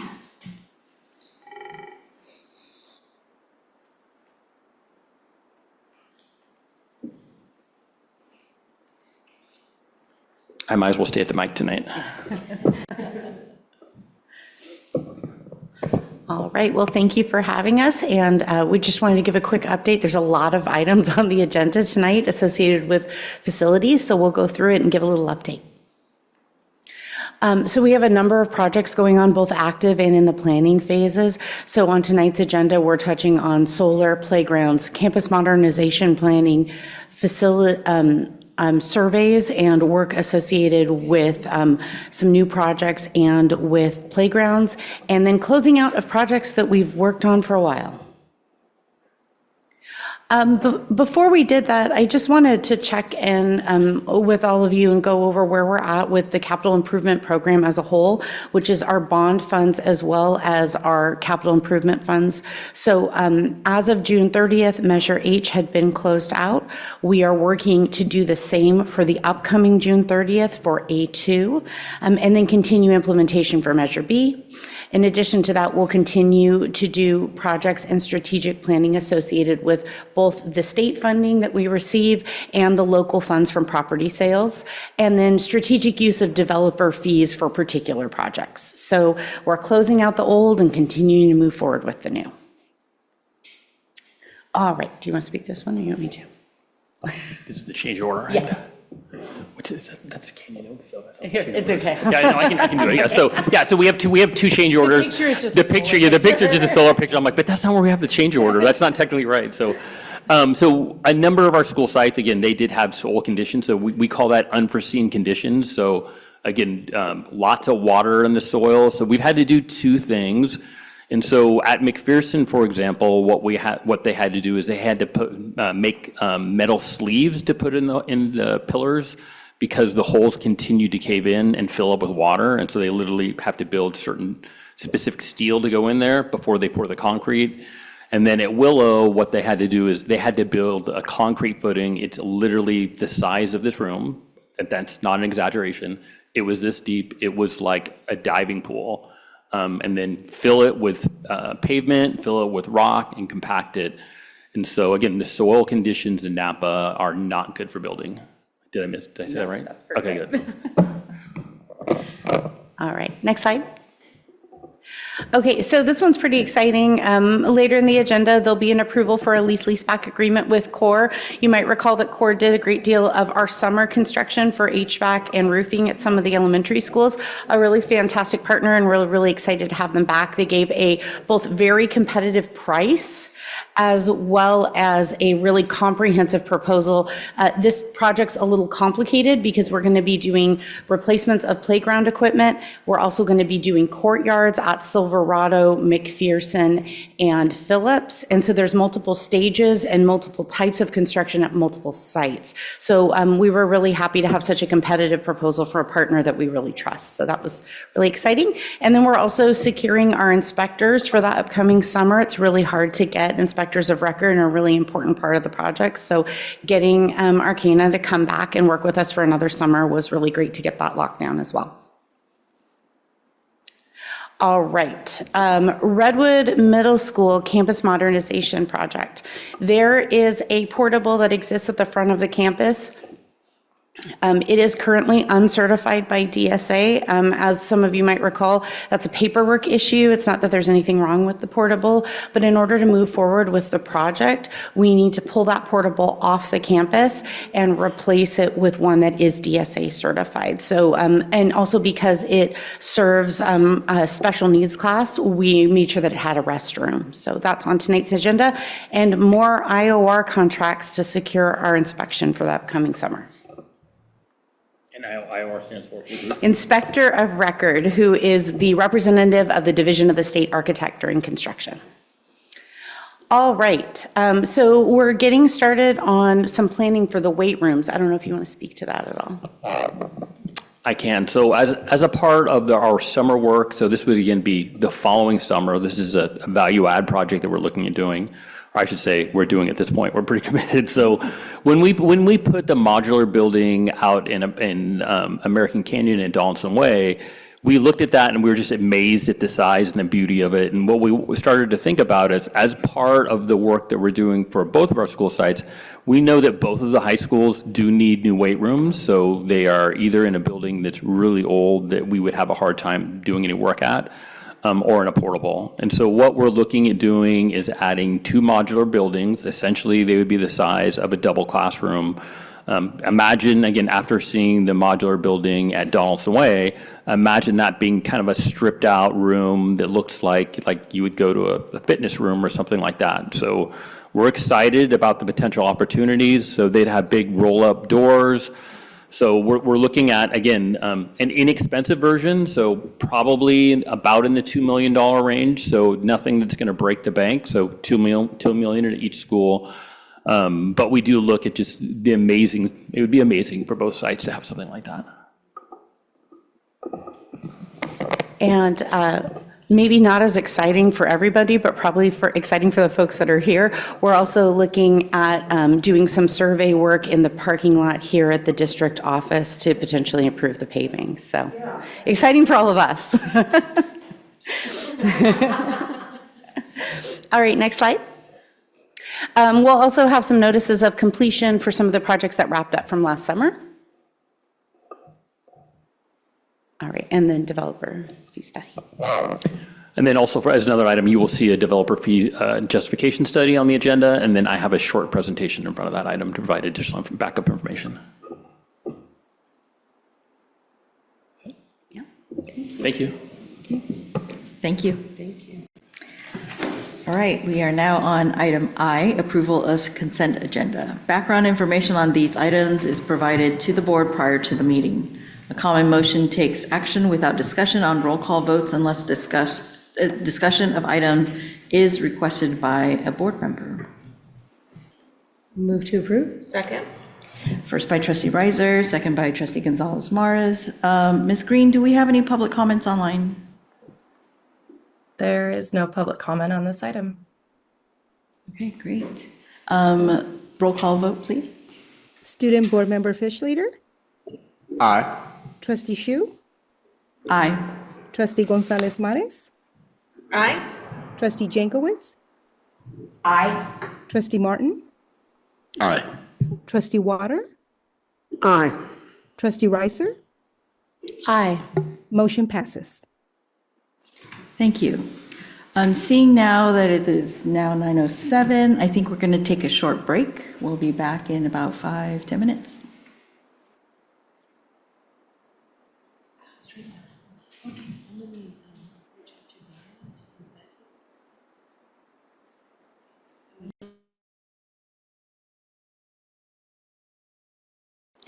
And we're back. We are now on item J, presentations and discussion items. J1, general services. J1A, introduction and presentation of new board policy 0441, artificial intelligence.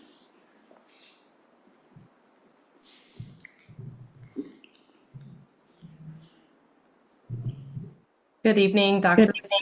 Rossetti, Board of Trustees, and Student Board Member Fish Leader. I am here to preview the recommended board policy for artificial intelligence.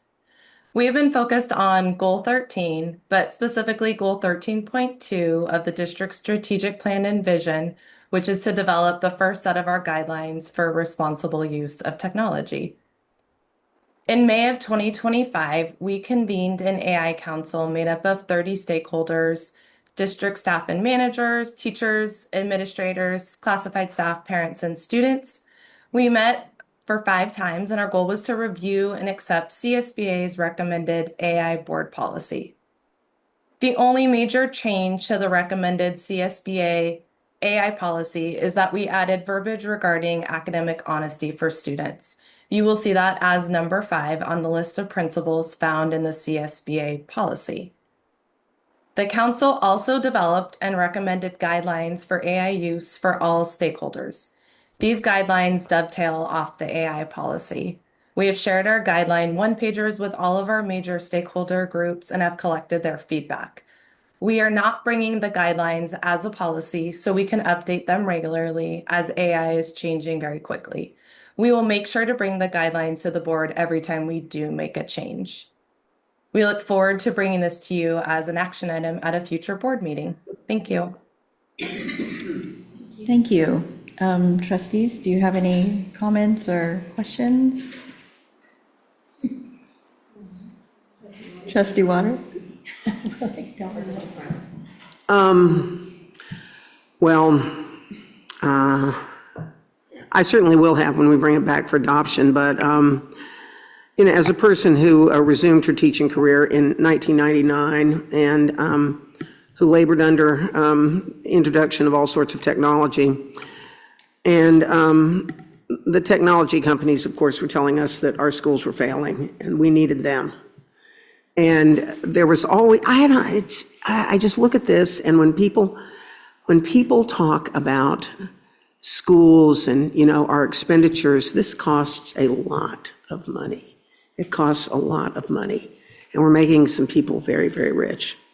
And I know that there are some applications. I've heard over and over that teachers can save 8 hours a week, with a lot of the scut work. I am frankly shocked that the CSBA doesn't have an academic integrity policy attached to it, and I'm glad that we do, because I really don't feel like outsourcing critical thinking, not at this stage of the game, not with the situation that we're in right now. And that's all I have to say right now. But I have been peppering many of you with lots of interesting articles, haven't I? And I suggest you look up Peter Green, Greene, and Audrey Waters, Watters, no relation to me. Thank you. Trustee Jankowicz? Thank you, Ms. Green. These are not questions to be answered this evening, but maybe relevant to discussions the task force might be having currently or will have in the future. Should students have some type of AI literacy by the time they graduate? If so, how do we prepare students for a workforce where AI becomes a normal tool? Are these discussions too early? Do they apply to K-12? Is the Innovation Center, AI a class maybe, or is it something that is kind of integrated mainstream? And lastly, will the AI task force, will we have an AI task force indefinitely in order to periodically revisit our AI guidance as the technology evolves? So these are just kind of big picture questions as I thought about. You have a very common sense approach, and I think because there's, such a fast evolving technology, I don't know that you can put kind of hard stop policies in place, as there seems to be just new information and new data that hits us constantly. But how do we kind of balance that clear expectations with flexibility, for innovation? And anyway, so there's might be fun discussion items as we kind of navigate this issue going forward. And that's it. And thank you for your presentation. Trustee Reiser? Yeah, thank you. And thank you, Ms. Green. I really appreciated hearing, I heard this first in the curriculum committee meeting it was in the technology committee meeting. Which one? Curriculum? Okay. Because it really spans both committees that I sit on. And, this is such a slippery one. It's slippery to talk about because we talk about AI and what are we even talking about? Are we talking about, ChatGPT? Are we talking about the academic integrity issues? I think are important to identify. But it's so integrated into everything. I saw something on the news today about, AI is now in Google Maps. Now there is a feature in so these things that we become, the tools that we become used to using are evolving all the time. And so AI is sort of in everything now. So I appreciate the way you have left it very flexible. and not nailing it down as specific policy that we're going to adopt and then have to go back and update all the time because this is just so fast moving. But I guess the one thing that I wanted to offer for consideration, not necessarily discussion tonight, but just moving forward, it seems that as we have talked in the academic work about getting anchor examples and anchor standards and things to sort of make it real for educators and students both about what we're talking about. I think that we're going to need to get some specific exemplars of what we mean when we say using it responsibly. This is an example of responsible use. This is an example of irresponsible use. This is academic integrity using these tools. These are examples for that's. I just feel that we're going to need to make it as real as we can with examples, even if those examples get outdated almost immediately. We're going to need to get some anchoring reality around this very slippery, squishy, and ever-changing field. So I appreciate starting the work. I appreciate getting so many stakeholder points of view integrated into the council. I have the same question. I mean, Trustee Jankowicz asked about the council being ongoing. I think it needs to be because the technology will be ongoing and ever changing. So thank you for the work, and I just look forward to seeing how we can make this real for our teachers and our students to be able to understand what we're talking about. Any other questions or comments from trustees? Well, I also have the same questions as Trustee Jankowicz. I'll just give a little bit of a story. So my son, as you all know, went to the summer program at Vanderbilt, and he did great. He loved the class. It was an electrical engineering class where they had a program in Python. He had never programmed in Python before, but because he understood how to program in general, it was easily adapted to that programming language. And he was able to program everything line by line. The feedback he got from his professor was, you should use more AI. And it's because AI can make it more streamlined. So I can see where that can probably help. When you get to a point where you understand the material, you know how to problem solve, because the other side is his classmates who did do AI, and they had to problem solve a lot. And so he was actually done with his project earlier because he was able to understand his code, whereas his fellow students were still working on what went wrong.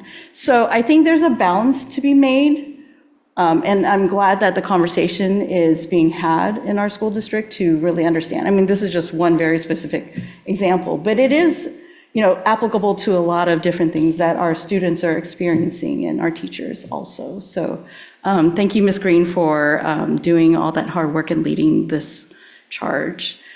Are there any public comments on this item, Ms. Green?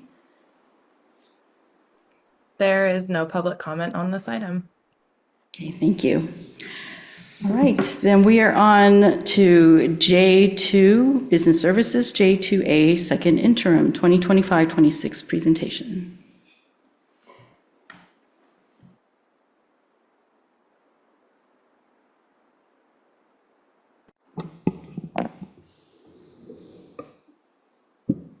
Good evening. Thank you for the opportunity to update the board and the community about, again, one of my favorite topics. I'll have to say one of my favorite topics, budget. And so this is our second update for budget, or the second interim. Speaking strictly from an economic standpoint, wars cause a great deal of uncertainty. Consumers and businesses tend to invest less money and hold on to their savings. Historically, this has created a great deal of uncertainty in the stock market. We know that the revenues in California are primarily based on revenues from the stock market. And so when we see things like this happening worldwide, we know that there will be an economic shock that generally impacts the stock market. However, the stock market has been pretty resilient given what's happening right now, including enormous shifts or increases in oil or gas prices. If gas prices stay high for a period of time, we will see continued inflation, or I should say a return back to what inflation was in the very recent past. And so right now, approximately 20% of the world's oil is shipped through the Strait of Hormuz, which is impacted. So I did write this slide about 7 days ago. It is currently impacted. Again, this will likely lead to inflationary expectations, which generally translates into higher prices. Next slide.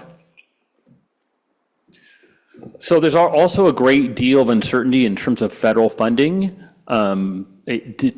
Anything from disruptions to federal funding to not really understanding how much we are going to get. On a positive note, is that federal funding has sort of been settled, right? As far as we know, it will be flat. So we've been told that federal funding will be flat. But if you think about it, given that wages continue to go up, flat funding is essentially a slight cut. Next slide. So again, the stock market is pretty volatile. There's a lot of volatility due to AI. The Legislative Analyst Office, they've made comments comparing it to the overheating that compares to the dot-com bubble. It's really hard to say because, again, the companies who are highly involved in AI, they already had enormous revenues. And so what I've seen in terms of speaking with people in the industry is the tech industry, they're going through, instead of one round of layoffs a year, they're going through 2 rounds of layoff a year. And essentially what they're doing is they're looking at employees and saying to themselves, what employees can we lay off to pay for these new data centers? And so they generally do not borrow money for the data centers. They generally pay cash. And so that means that there will need to be cuts because Wall Street does expect continued growth in profits. And so you will see damage in the employment arena in California. This does also partially explain why California has enormous revenues on the one side due to stock market returns, but then in terms of unemployment, we have one of the highest unemployment rates in the nation. This is part of the reason what's happening in the technology sector. Next slide. And so the LAO did take a very fiscally conservative outlook for revenues in the very recent past. I think it was in December.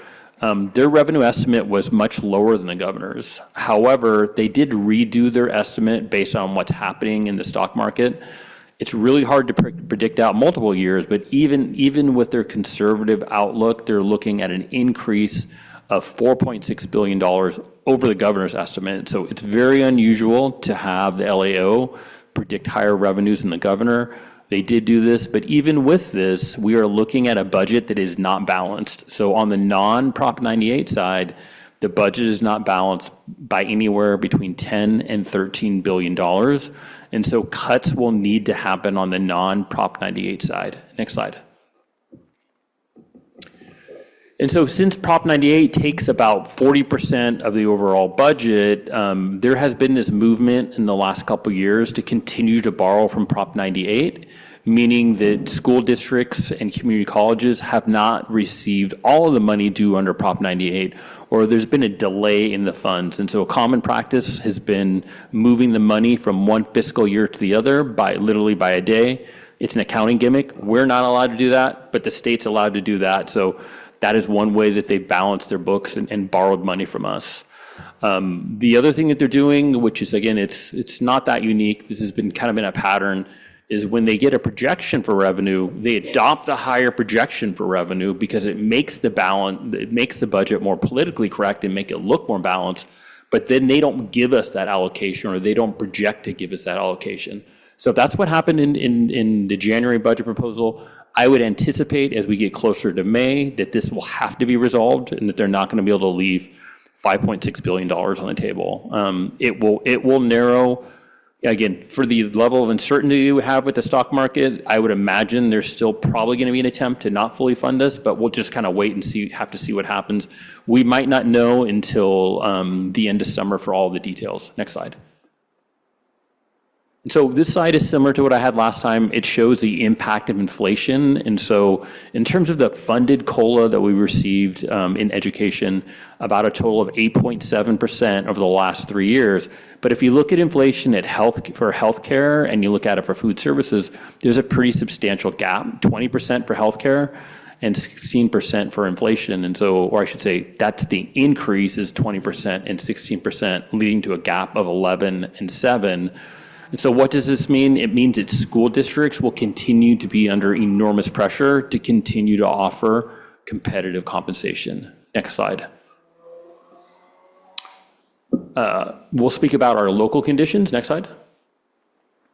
And so declining enrollment continues to be an issue in Napa Valley Unified School District.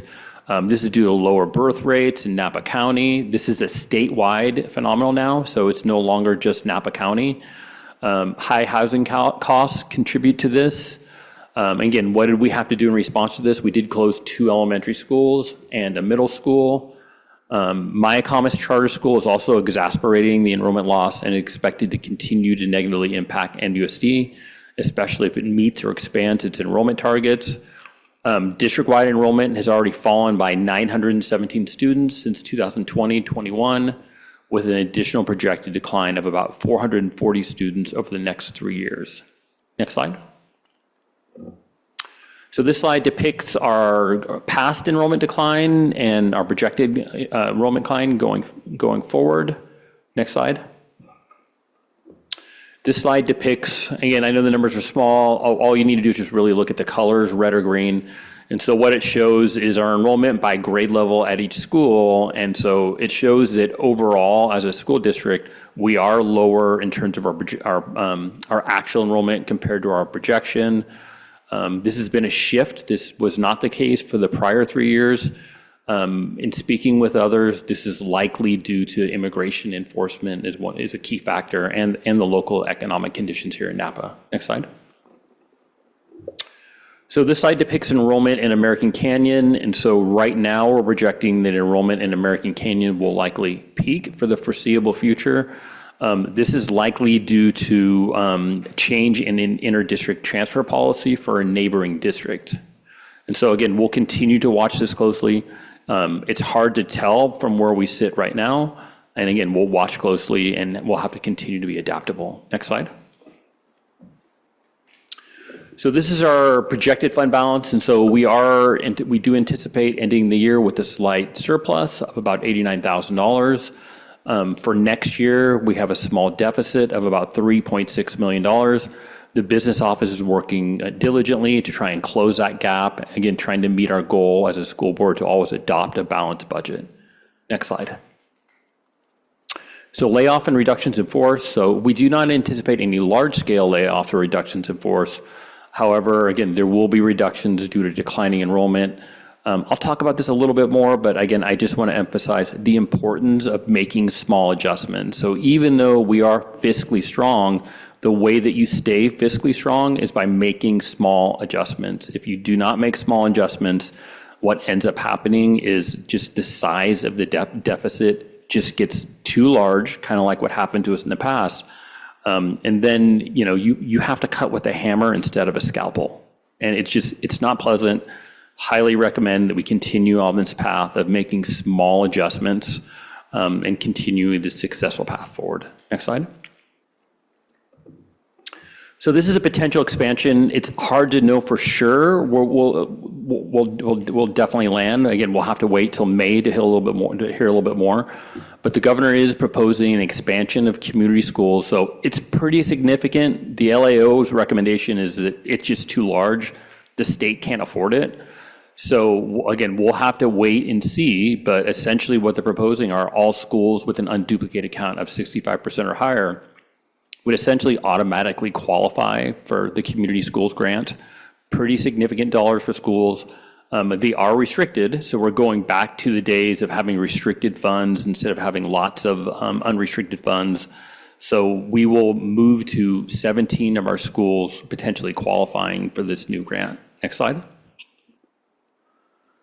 So this depicts the funding that we'll get. And so most of our schools fall in the, if I were to just say like which band it would be, it's between the 151 and 1,000, somewhere in that arena. So the smaller schools with an enrollment under 400 would receive $190,000 per year annually. And then the larger schools between 400 and 1,000 would get $230,000 a year. And so my question about this too is these bands are really, really broad. So again, I wouldn't count on the amounts. Things are definitely going to change for sure by the time they adopt a budget. It seems to me that, $230,000 for an elementary school of 400 versus a middle school at 1,000, it's a pretty big range. We'll see what they land on the final language, but that's the first thing that kind of stands out to me. Next slide. One-time money. So many school districts use one-time funds to mask structural deficits and added a number of positions and programs that must now be cut. So it's every CSB roundup, if you look at it, it's somewhere between 40 and 50% of it. Sometimes 100% of it, they talk about strikes, they talk about cuts, they talk about declining enrollment, they talk about one-time funds. And so what happened as a result of one-time funds and declining enrollment, two things kind of happening at the same time, school districts were able to run these enormous deficits, what they never would before, because they built up these large reserves. Even districts that are basic aid that have enormous levels of funding, much higher than a typical school district, they're also going through the same issue. There was a lot of addition of positions outside of the classroom. So I'm not going to call out a particular one or a particular couple, but the patterns are the same.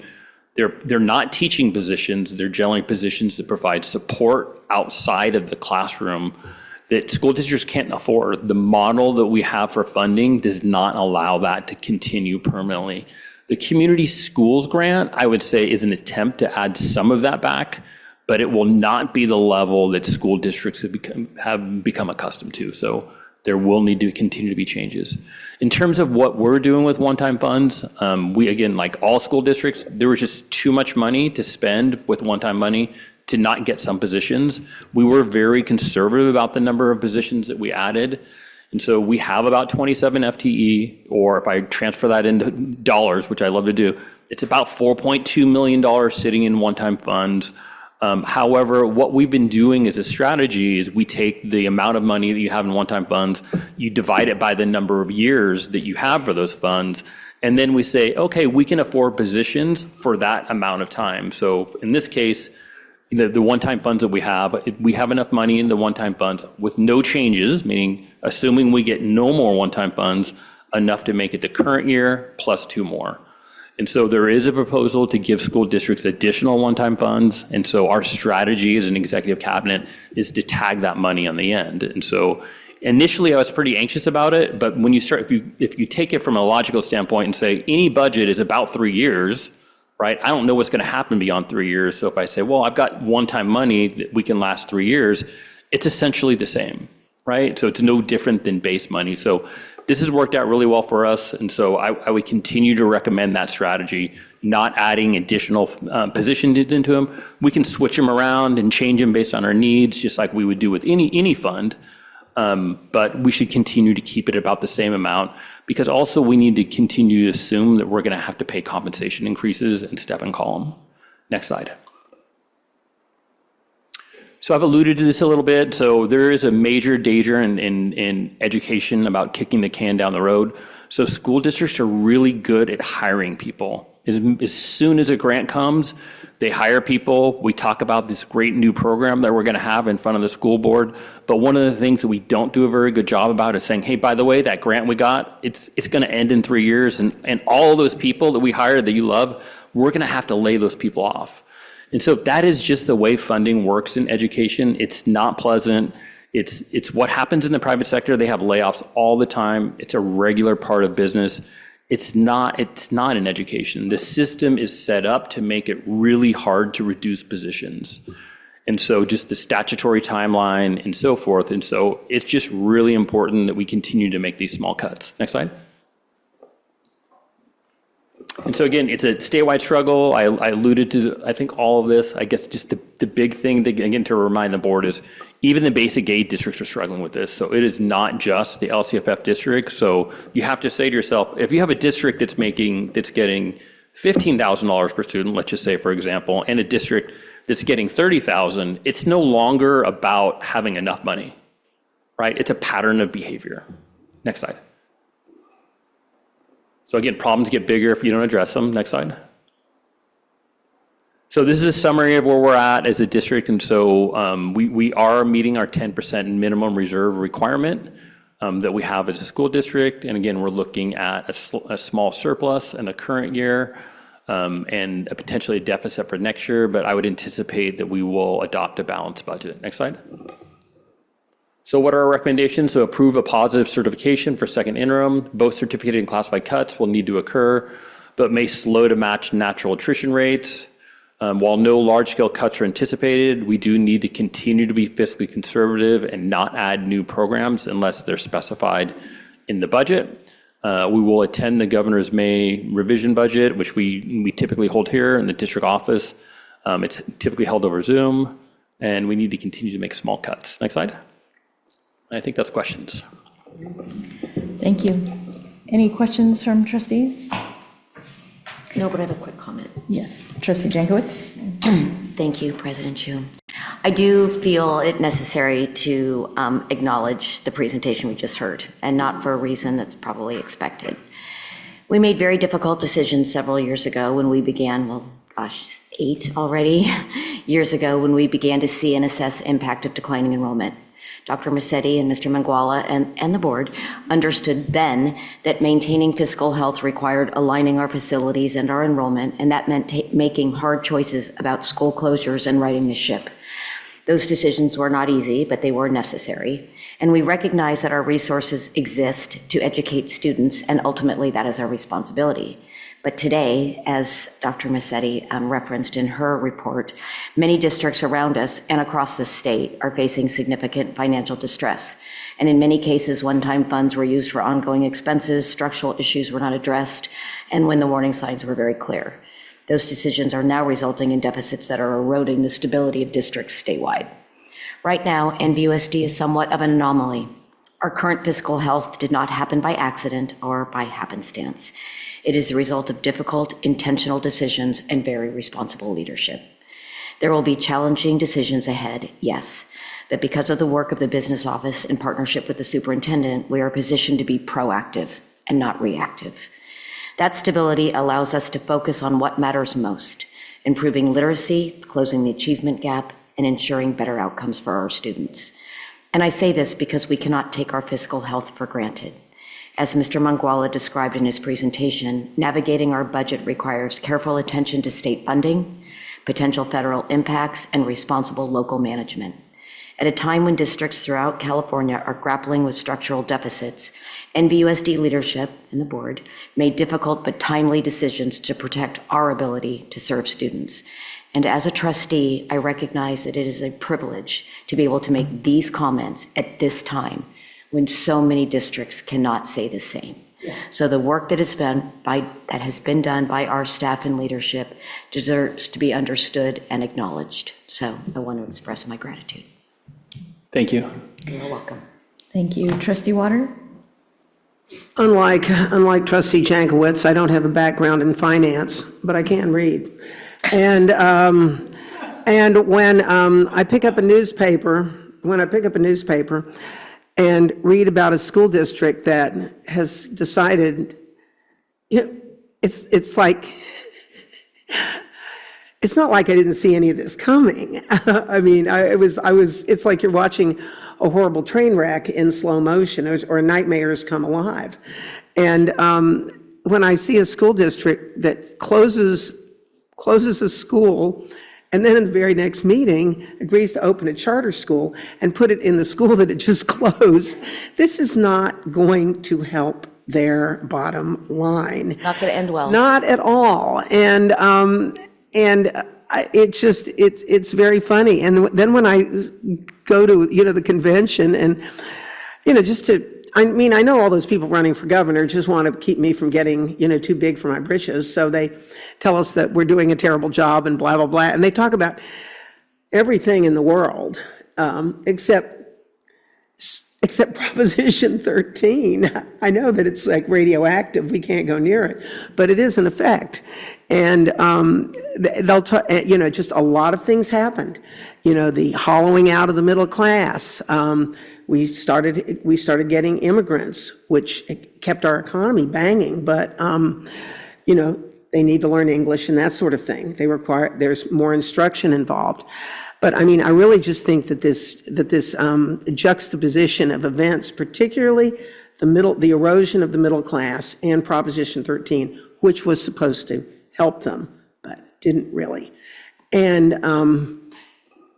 yeah, I'm glad my property taxes are artificially low, but everything else went up. And it's just, it truly is amazing how the people who want to be our leaders cannot face facts. You know, I don't know what they're afraid of.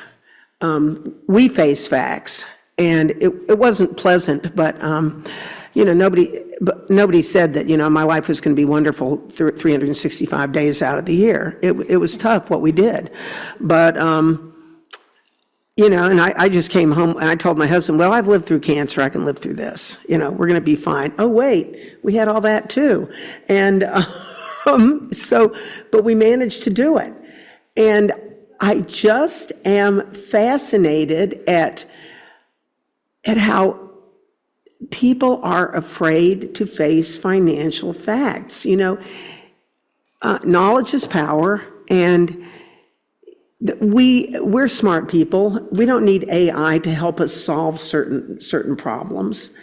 And I just, I'm very proud of what we did. You know, it did take a lot of nerve, and I just told people, you're mad at me now, but you'd be really mad if we went bankrupt.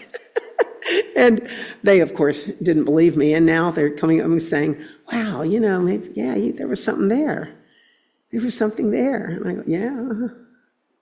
So thank you very much. The other thing I wonder about is when I'm reading about what's going on with Los Angeles, you know, and who, by the way, he makes as much money as you. I've done some research. And when I find out what's happening down in the LA Unified and, you know, really all over the place, I go, do they not have a Rob Manguala who comes every couple of months and depresses us by telling us the truth? I mean, is that what they're missing? Because something's being missing. proactive. Something's, well, yeah, you know, I mean, gosh, this is such a great, I'm so cheerful after all your presentations. But I feel like, you know, I've got some information and I'm armed. And I'm just wondering, I mean, is there a special brand of finance director that comes out that is, you know, just absolutely unicorns and rainbows and all that? Because did these school districts get any kind of warning? I always wonder that. I'd love to ask them, but they'd probably burst into tears or get mad at me. But it's just one of the things that, you know, I wonder. So thank you very much for your report. Thank you for, thank you for telling us the truth. I appreciate it. I'll try and smile more next time and be cheerful. Any other comments or questions from trustees? Well, I fully agree with my fellow trustees who made comments, and I want to pull out one word from Trustee Jankowicz's comments is proactive. I think that is the key to why we are where we are right now and not in the news like everybody else. So thank you very much. Ms. Green, are there any public comments? There is no public comment on this item. Okay, great. Thank you. Valuable thing tonight, you know, there are no public comments. All right, we are now on to item K, action items, K1, general services, K1A, adoption of California School Board Association's recommended November 2025 policy update. May I get a motion? Move to approve. Second? Yes. On which item? We're not there yet. Yes. Yeah, we'll get there. Yeah, we're on K1A. I will ask for public comments. We have your card here. Are you Mr. Klotz? That's me. Okay, yeah, we got you on the next one. Okay, first by Trustee Reiser, second by Trustee Martin. All in favor? Aye. Noes, abstentions? Okay, motion passes. Item K2, business services, K2A, public hearing, and resolution 26-10, developer fees, level 1. So I am going to open the public hearing. And we have one comment card, speaker card, Cameron Klotz.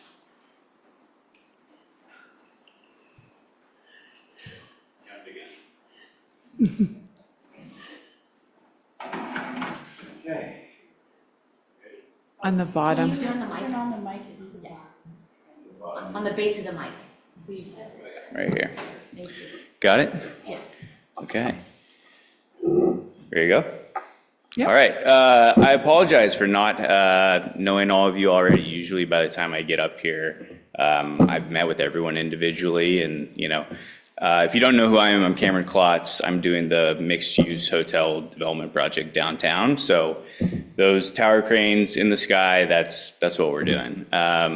As a part of that, we are obligated to pay a school fee. 2 days ago, we paid that school fee. Yesterday, got the building permit. We're on our way, but we did submit a letter in protest about that fee. So I just have a couple prepared words to say with that. So my attorney has submitted a protest letter that's protesting the amount of fees that have been calculated for the project, the methodology that the staff used to calculate those fees. And it's important to know that these fees were based on the 2024 justification, not the 2026 that's on the table to be adopted tonight. So 2026 doesn't have anything to do with me, but speaking on that, 2024 applies to our project. So the packet that you have in front of you is very similar to the 2024, but there are significant gaps in the justification for applying any fee to the development projects. For specifics, I don't know if you've gotten our protest letter. I hope you would have already, but I encourage you all to read it. Reach out to me anytime. I'm not hard to find. I'm encouraging you to talk to me about this. So for more specifics, reference that letter. It's important to know that in the 2024 justification study, which we are adhering to, there is no reference to the Supreme Court case sheets. It's important with development fees that should have been accounted for. The 2024 study was in effect, and then the sheets court case came out. So there's a 2022, there's a 2024, and there's a 2026 justification study. These fees refer to a facilities plan from 2021. What's interesting is the amount of dollars used that are assigned, or excuse me, not assigned, but each of those studies assesses what is the needs for improvement on each of those years. It's very consistent from 2022, 2023, or excuse me, 2022, 2024 at $300 million. This one tonight is jumping up to $778 million, and I can't find where that came from. I was encouraged by you being enthusiastic about finding the facts. I think that there's certain things in this that we need to look at very scientifically, factual, and confirm that these assumptions are true. Do I have any more time? No, that's it. Thank you so much for your comments. Okay. I will say, just while I'm still up here, I request that this be continued, this item not be adopted, the item be continued indefinitely, and I hope you can direct the staff to investigate these changes. Thank you very much for your correct the comments. major issues that are going on with this fee justification. Ms. Green, are there any public comments online? There is no public comment on this item. Okay, I will close this public hearing. Oh, okay.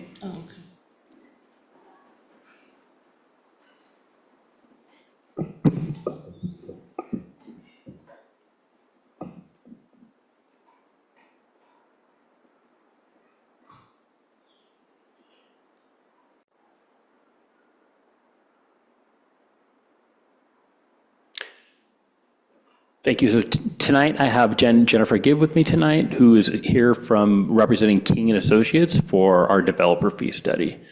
Next slide. So this is just background information to provide to the board and the community about the developer fee study.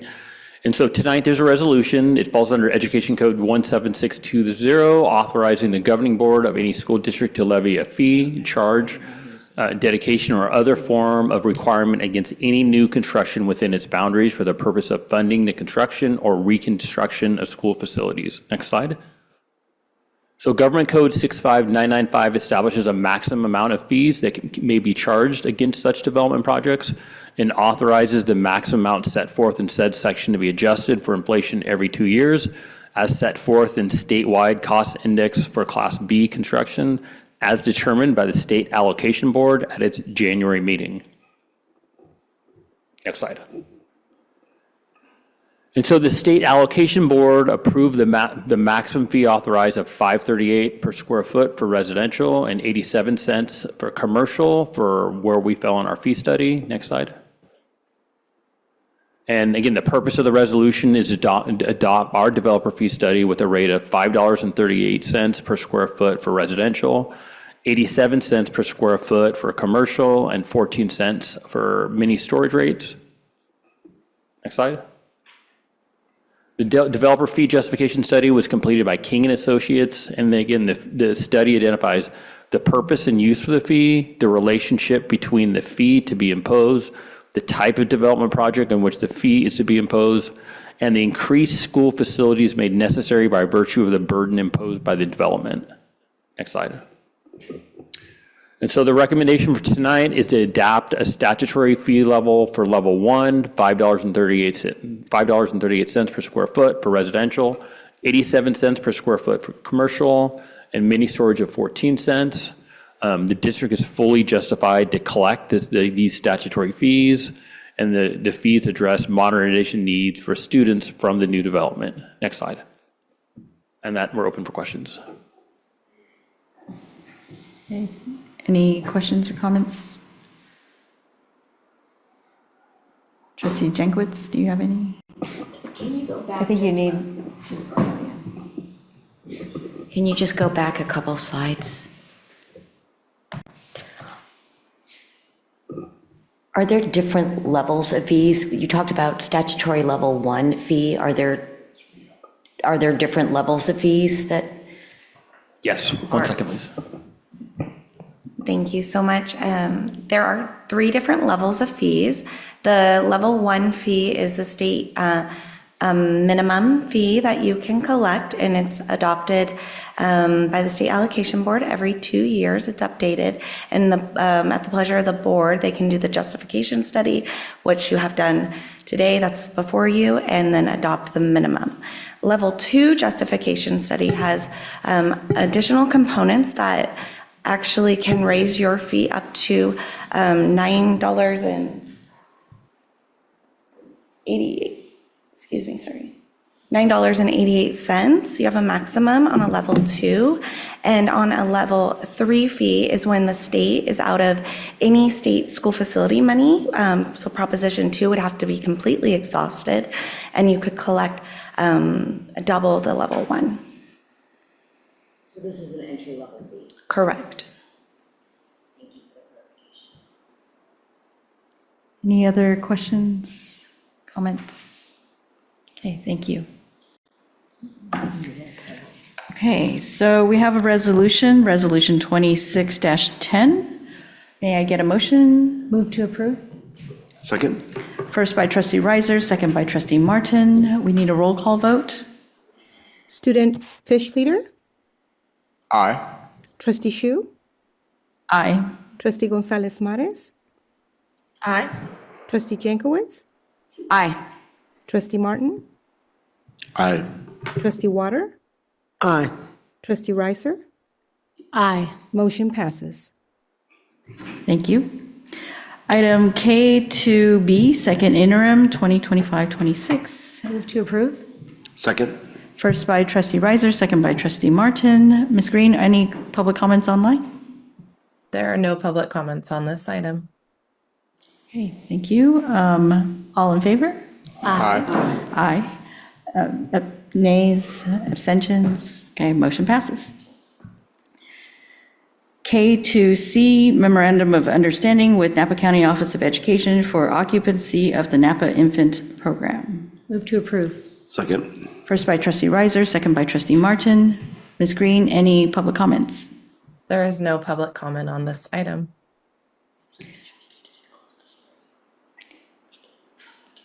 All in favor? Aye. Aye. Nays, abstentions? Okay, motion passes. K2D, change order number 1, award of E-rate 1 services with AT&T. Move to approve? Second. First by trustee Riser, second by trustee Martin. Ms. Green, any public comments online? There is no public comment on this item. Okay, all in favor? Aye. Noes, abstentions? Okay, motion passes. K2E, Verkada alarm system upgrades with AMS.net. Move to approve? Second. First by trustee Riser, second by trustee Martin. Ms. Green, any public comments online? There is no public comment on this item. Okay, all in favor? Aye. Nays, abstentions? Seeing none, motion passes. Item K2F, request to surplus transportation. Move to approve? Second. First by trustee Riser, second by trustee Martin. Ms. Green, any public comments? There is no public comment on this item. Okay, all in favor? Aye. Noes, abstentions? Okay, motion passes. K3, facilities improvement. K3A, agreement with Crawford and Associates. Move to approve? Second. First by trustee Riser, second by trustee Martin. Ms. Green, any public comments? There is no public comment on this item. Okay, all in favor? Aye. Aye. Noes, abstentions? Okay, motion passes. K3C, agreement with Arcana Projects, K3B, agreement with Arcana Project inspections for playgrounds and courtyard projects. Move to approve? Second. First by trustee Riser, second by trustee Martin. Ms. Green, any public comments? There is no public comment on this item. Okay, all in favor? Aye. Noes, abstentions? Okay, motion passes. K3C, agreement with Arcana Project inspections for Vichy Elementary School project. Move to approve? Second. First by trustee Riser, second by trustee Martin. Ms. Green, any public comments? There is no public comment on this item. Okay, all in favor? Aye. Noes, abstentions? Motion passes. K3D, agreement with Chaudhry and Associates. Move to approve? Second. First by trustee Riser, second by trustee Martin. Ms. Green, any public comments? There is no public comment on this item. Okay, all in favor? Aye. Aye. Noes, abstentions? Okay, motion passes. K3E, agreement with Quality Control Consultants. Move to approve? Second. First by trustee Riser, second by trustee Martin. Ms. Green, any public comments? There is no public comment on this item. Okay, all in favor? Aye. Noes, abstentions? Motion passes. K3F, agreement with F3 and Associates. Move to approve? Second. First by trustee Riser, second by trustee Martin. Ms. Green, any public comments? There is no public comment on this item. Okay, all in favor? Aye. Noes, abstentions? Okay, motion passes. K3G, agreement with Chaudhry and Associates for district office survey. Move to approve? Second. First by trustee Riser, second by trustee Martin. Ms. Green, any public comments? There is no public comment on this item. Okay, all in favor? Aye. Noes, abstentions? Okay, motion passes. K3H, purchase of relocatable classrooms. Move to approve? Second. First by trustee Riser, second by trustee Martin. Ms. Green, any public comments? There is no public comment on this item. Okay, all in favor? Aye. Noes, abstentions? Okay, motion passes. K3I, leaseback agreement with Core West. Move to approve? Second. First by trustee Riser, second by trustee Martin. Ms. Green, any public comments? There is no public comment on this item. Okay, all in favor? Aye. Noes, abstentions? Okay, motion passes. K4, Human Resources. K4A, Resolution 26-11, Human Resources, Release of Temporary Certificated Employees. Move to approve? Second. First by trustee Riser, second by trustee Martin. Ms. Green, any public comments? There is no public comment on this item. Okay, Ms. Morales, we need a roll call vote. Student Board Member Fish Leader, Aye. Trustee Shu, Aye. Trustee Gonzalez Mares? Aye. Trustee Jankowicz? Aye. Trustee Martin? Aye. Trustee Water? Aye. Trustee Reiser? Aye. Motion passes. Thank you. K4B, Resolution 26-12, non-reelection of probationary certificated employees. Move to approve. Second. First by trustee Reiser, second by trustee Martin. Ms. Green, any public comments?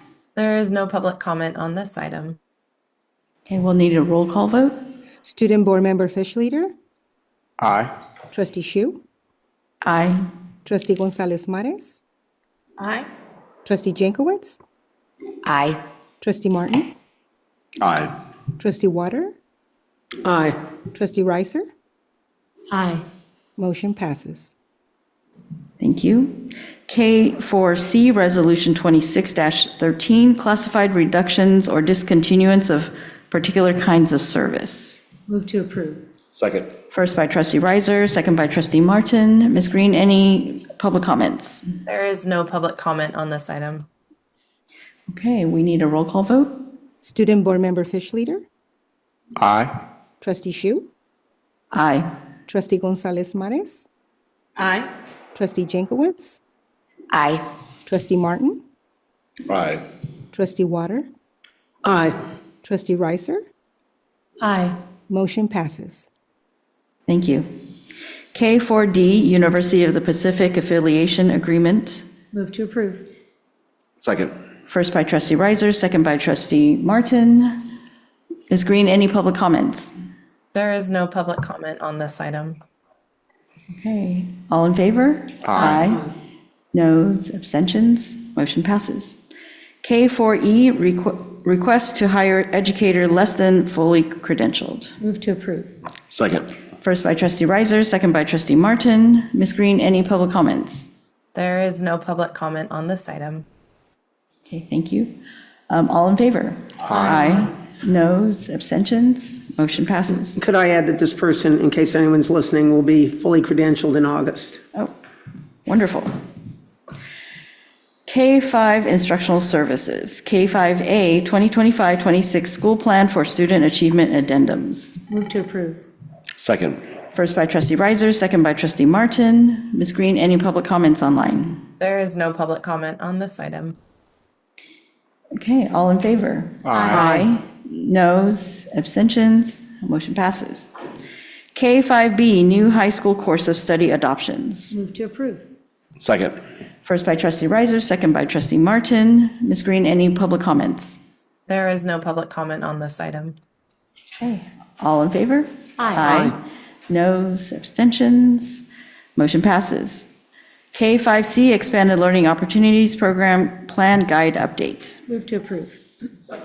First by trustee Reiser, second by trustee Martin. Ms. Green, any public comments? There is no public comment on this item. Okay, all in favor? Aye. Noes, abstentions, motion passes. K5D, Memorandum of Understanding for Student Data Sharing with Child Welfare Services Division. Move to approve. First by trustee Reiser, second by trustee Martin. Ms. Green, any public comments online? There is no public comment on this item. Okay, all in favor? Aye. Noes, abstentions, motion passes. K5E, Memorandum of Understanding with Napa Valley Health and Human Services Agency. Move to approve. First by trustee Reiser, second by trustee Martin. Ms. Green, any public comments online? There is no public comment on this item. Okay, all in favor? Aye. Noes, abstentions? Okay, motion passes. K5F, ratification of the Memorandum of Understanding with Napa County of Education Bridge Grant LEA. Move to approve. First by trustee Reiser, second by trustee Martin. Ms. Green, any public comments online? There is no public comment on this item. Okay, all in favor? Aye. Noes, abstentions, motion passes.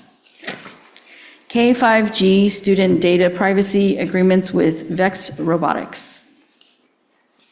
Move to approve. Second.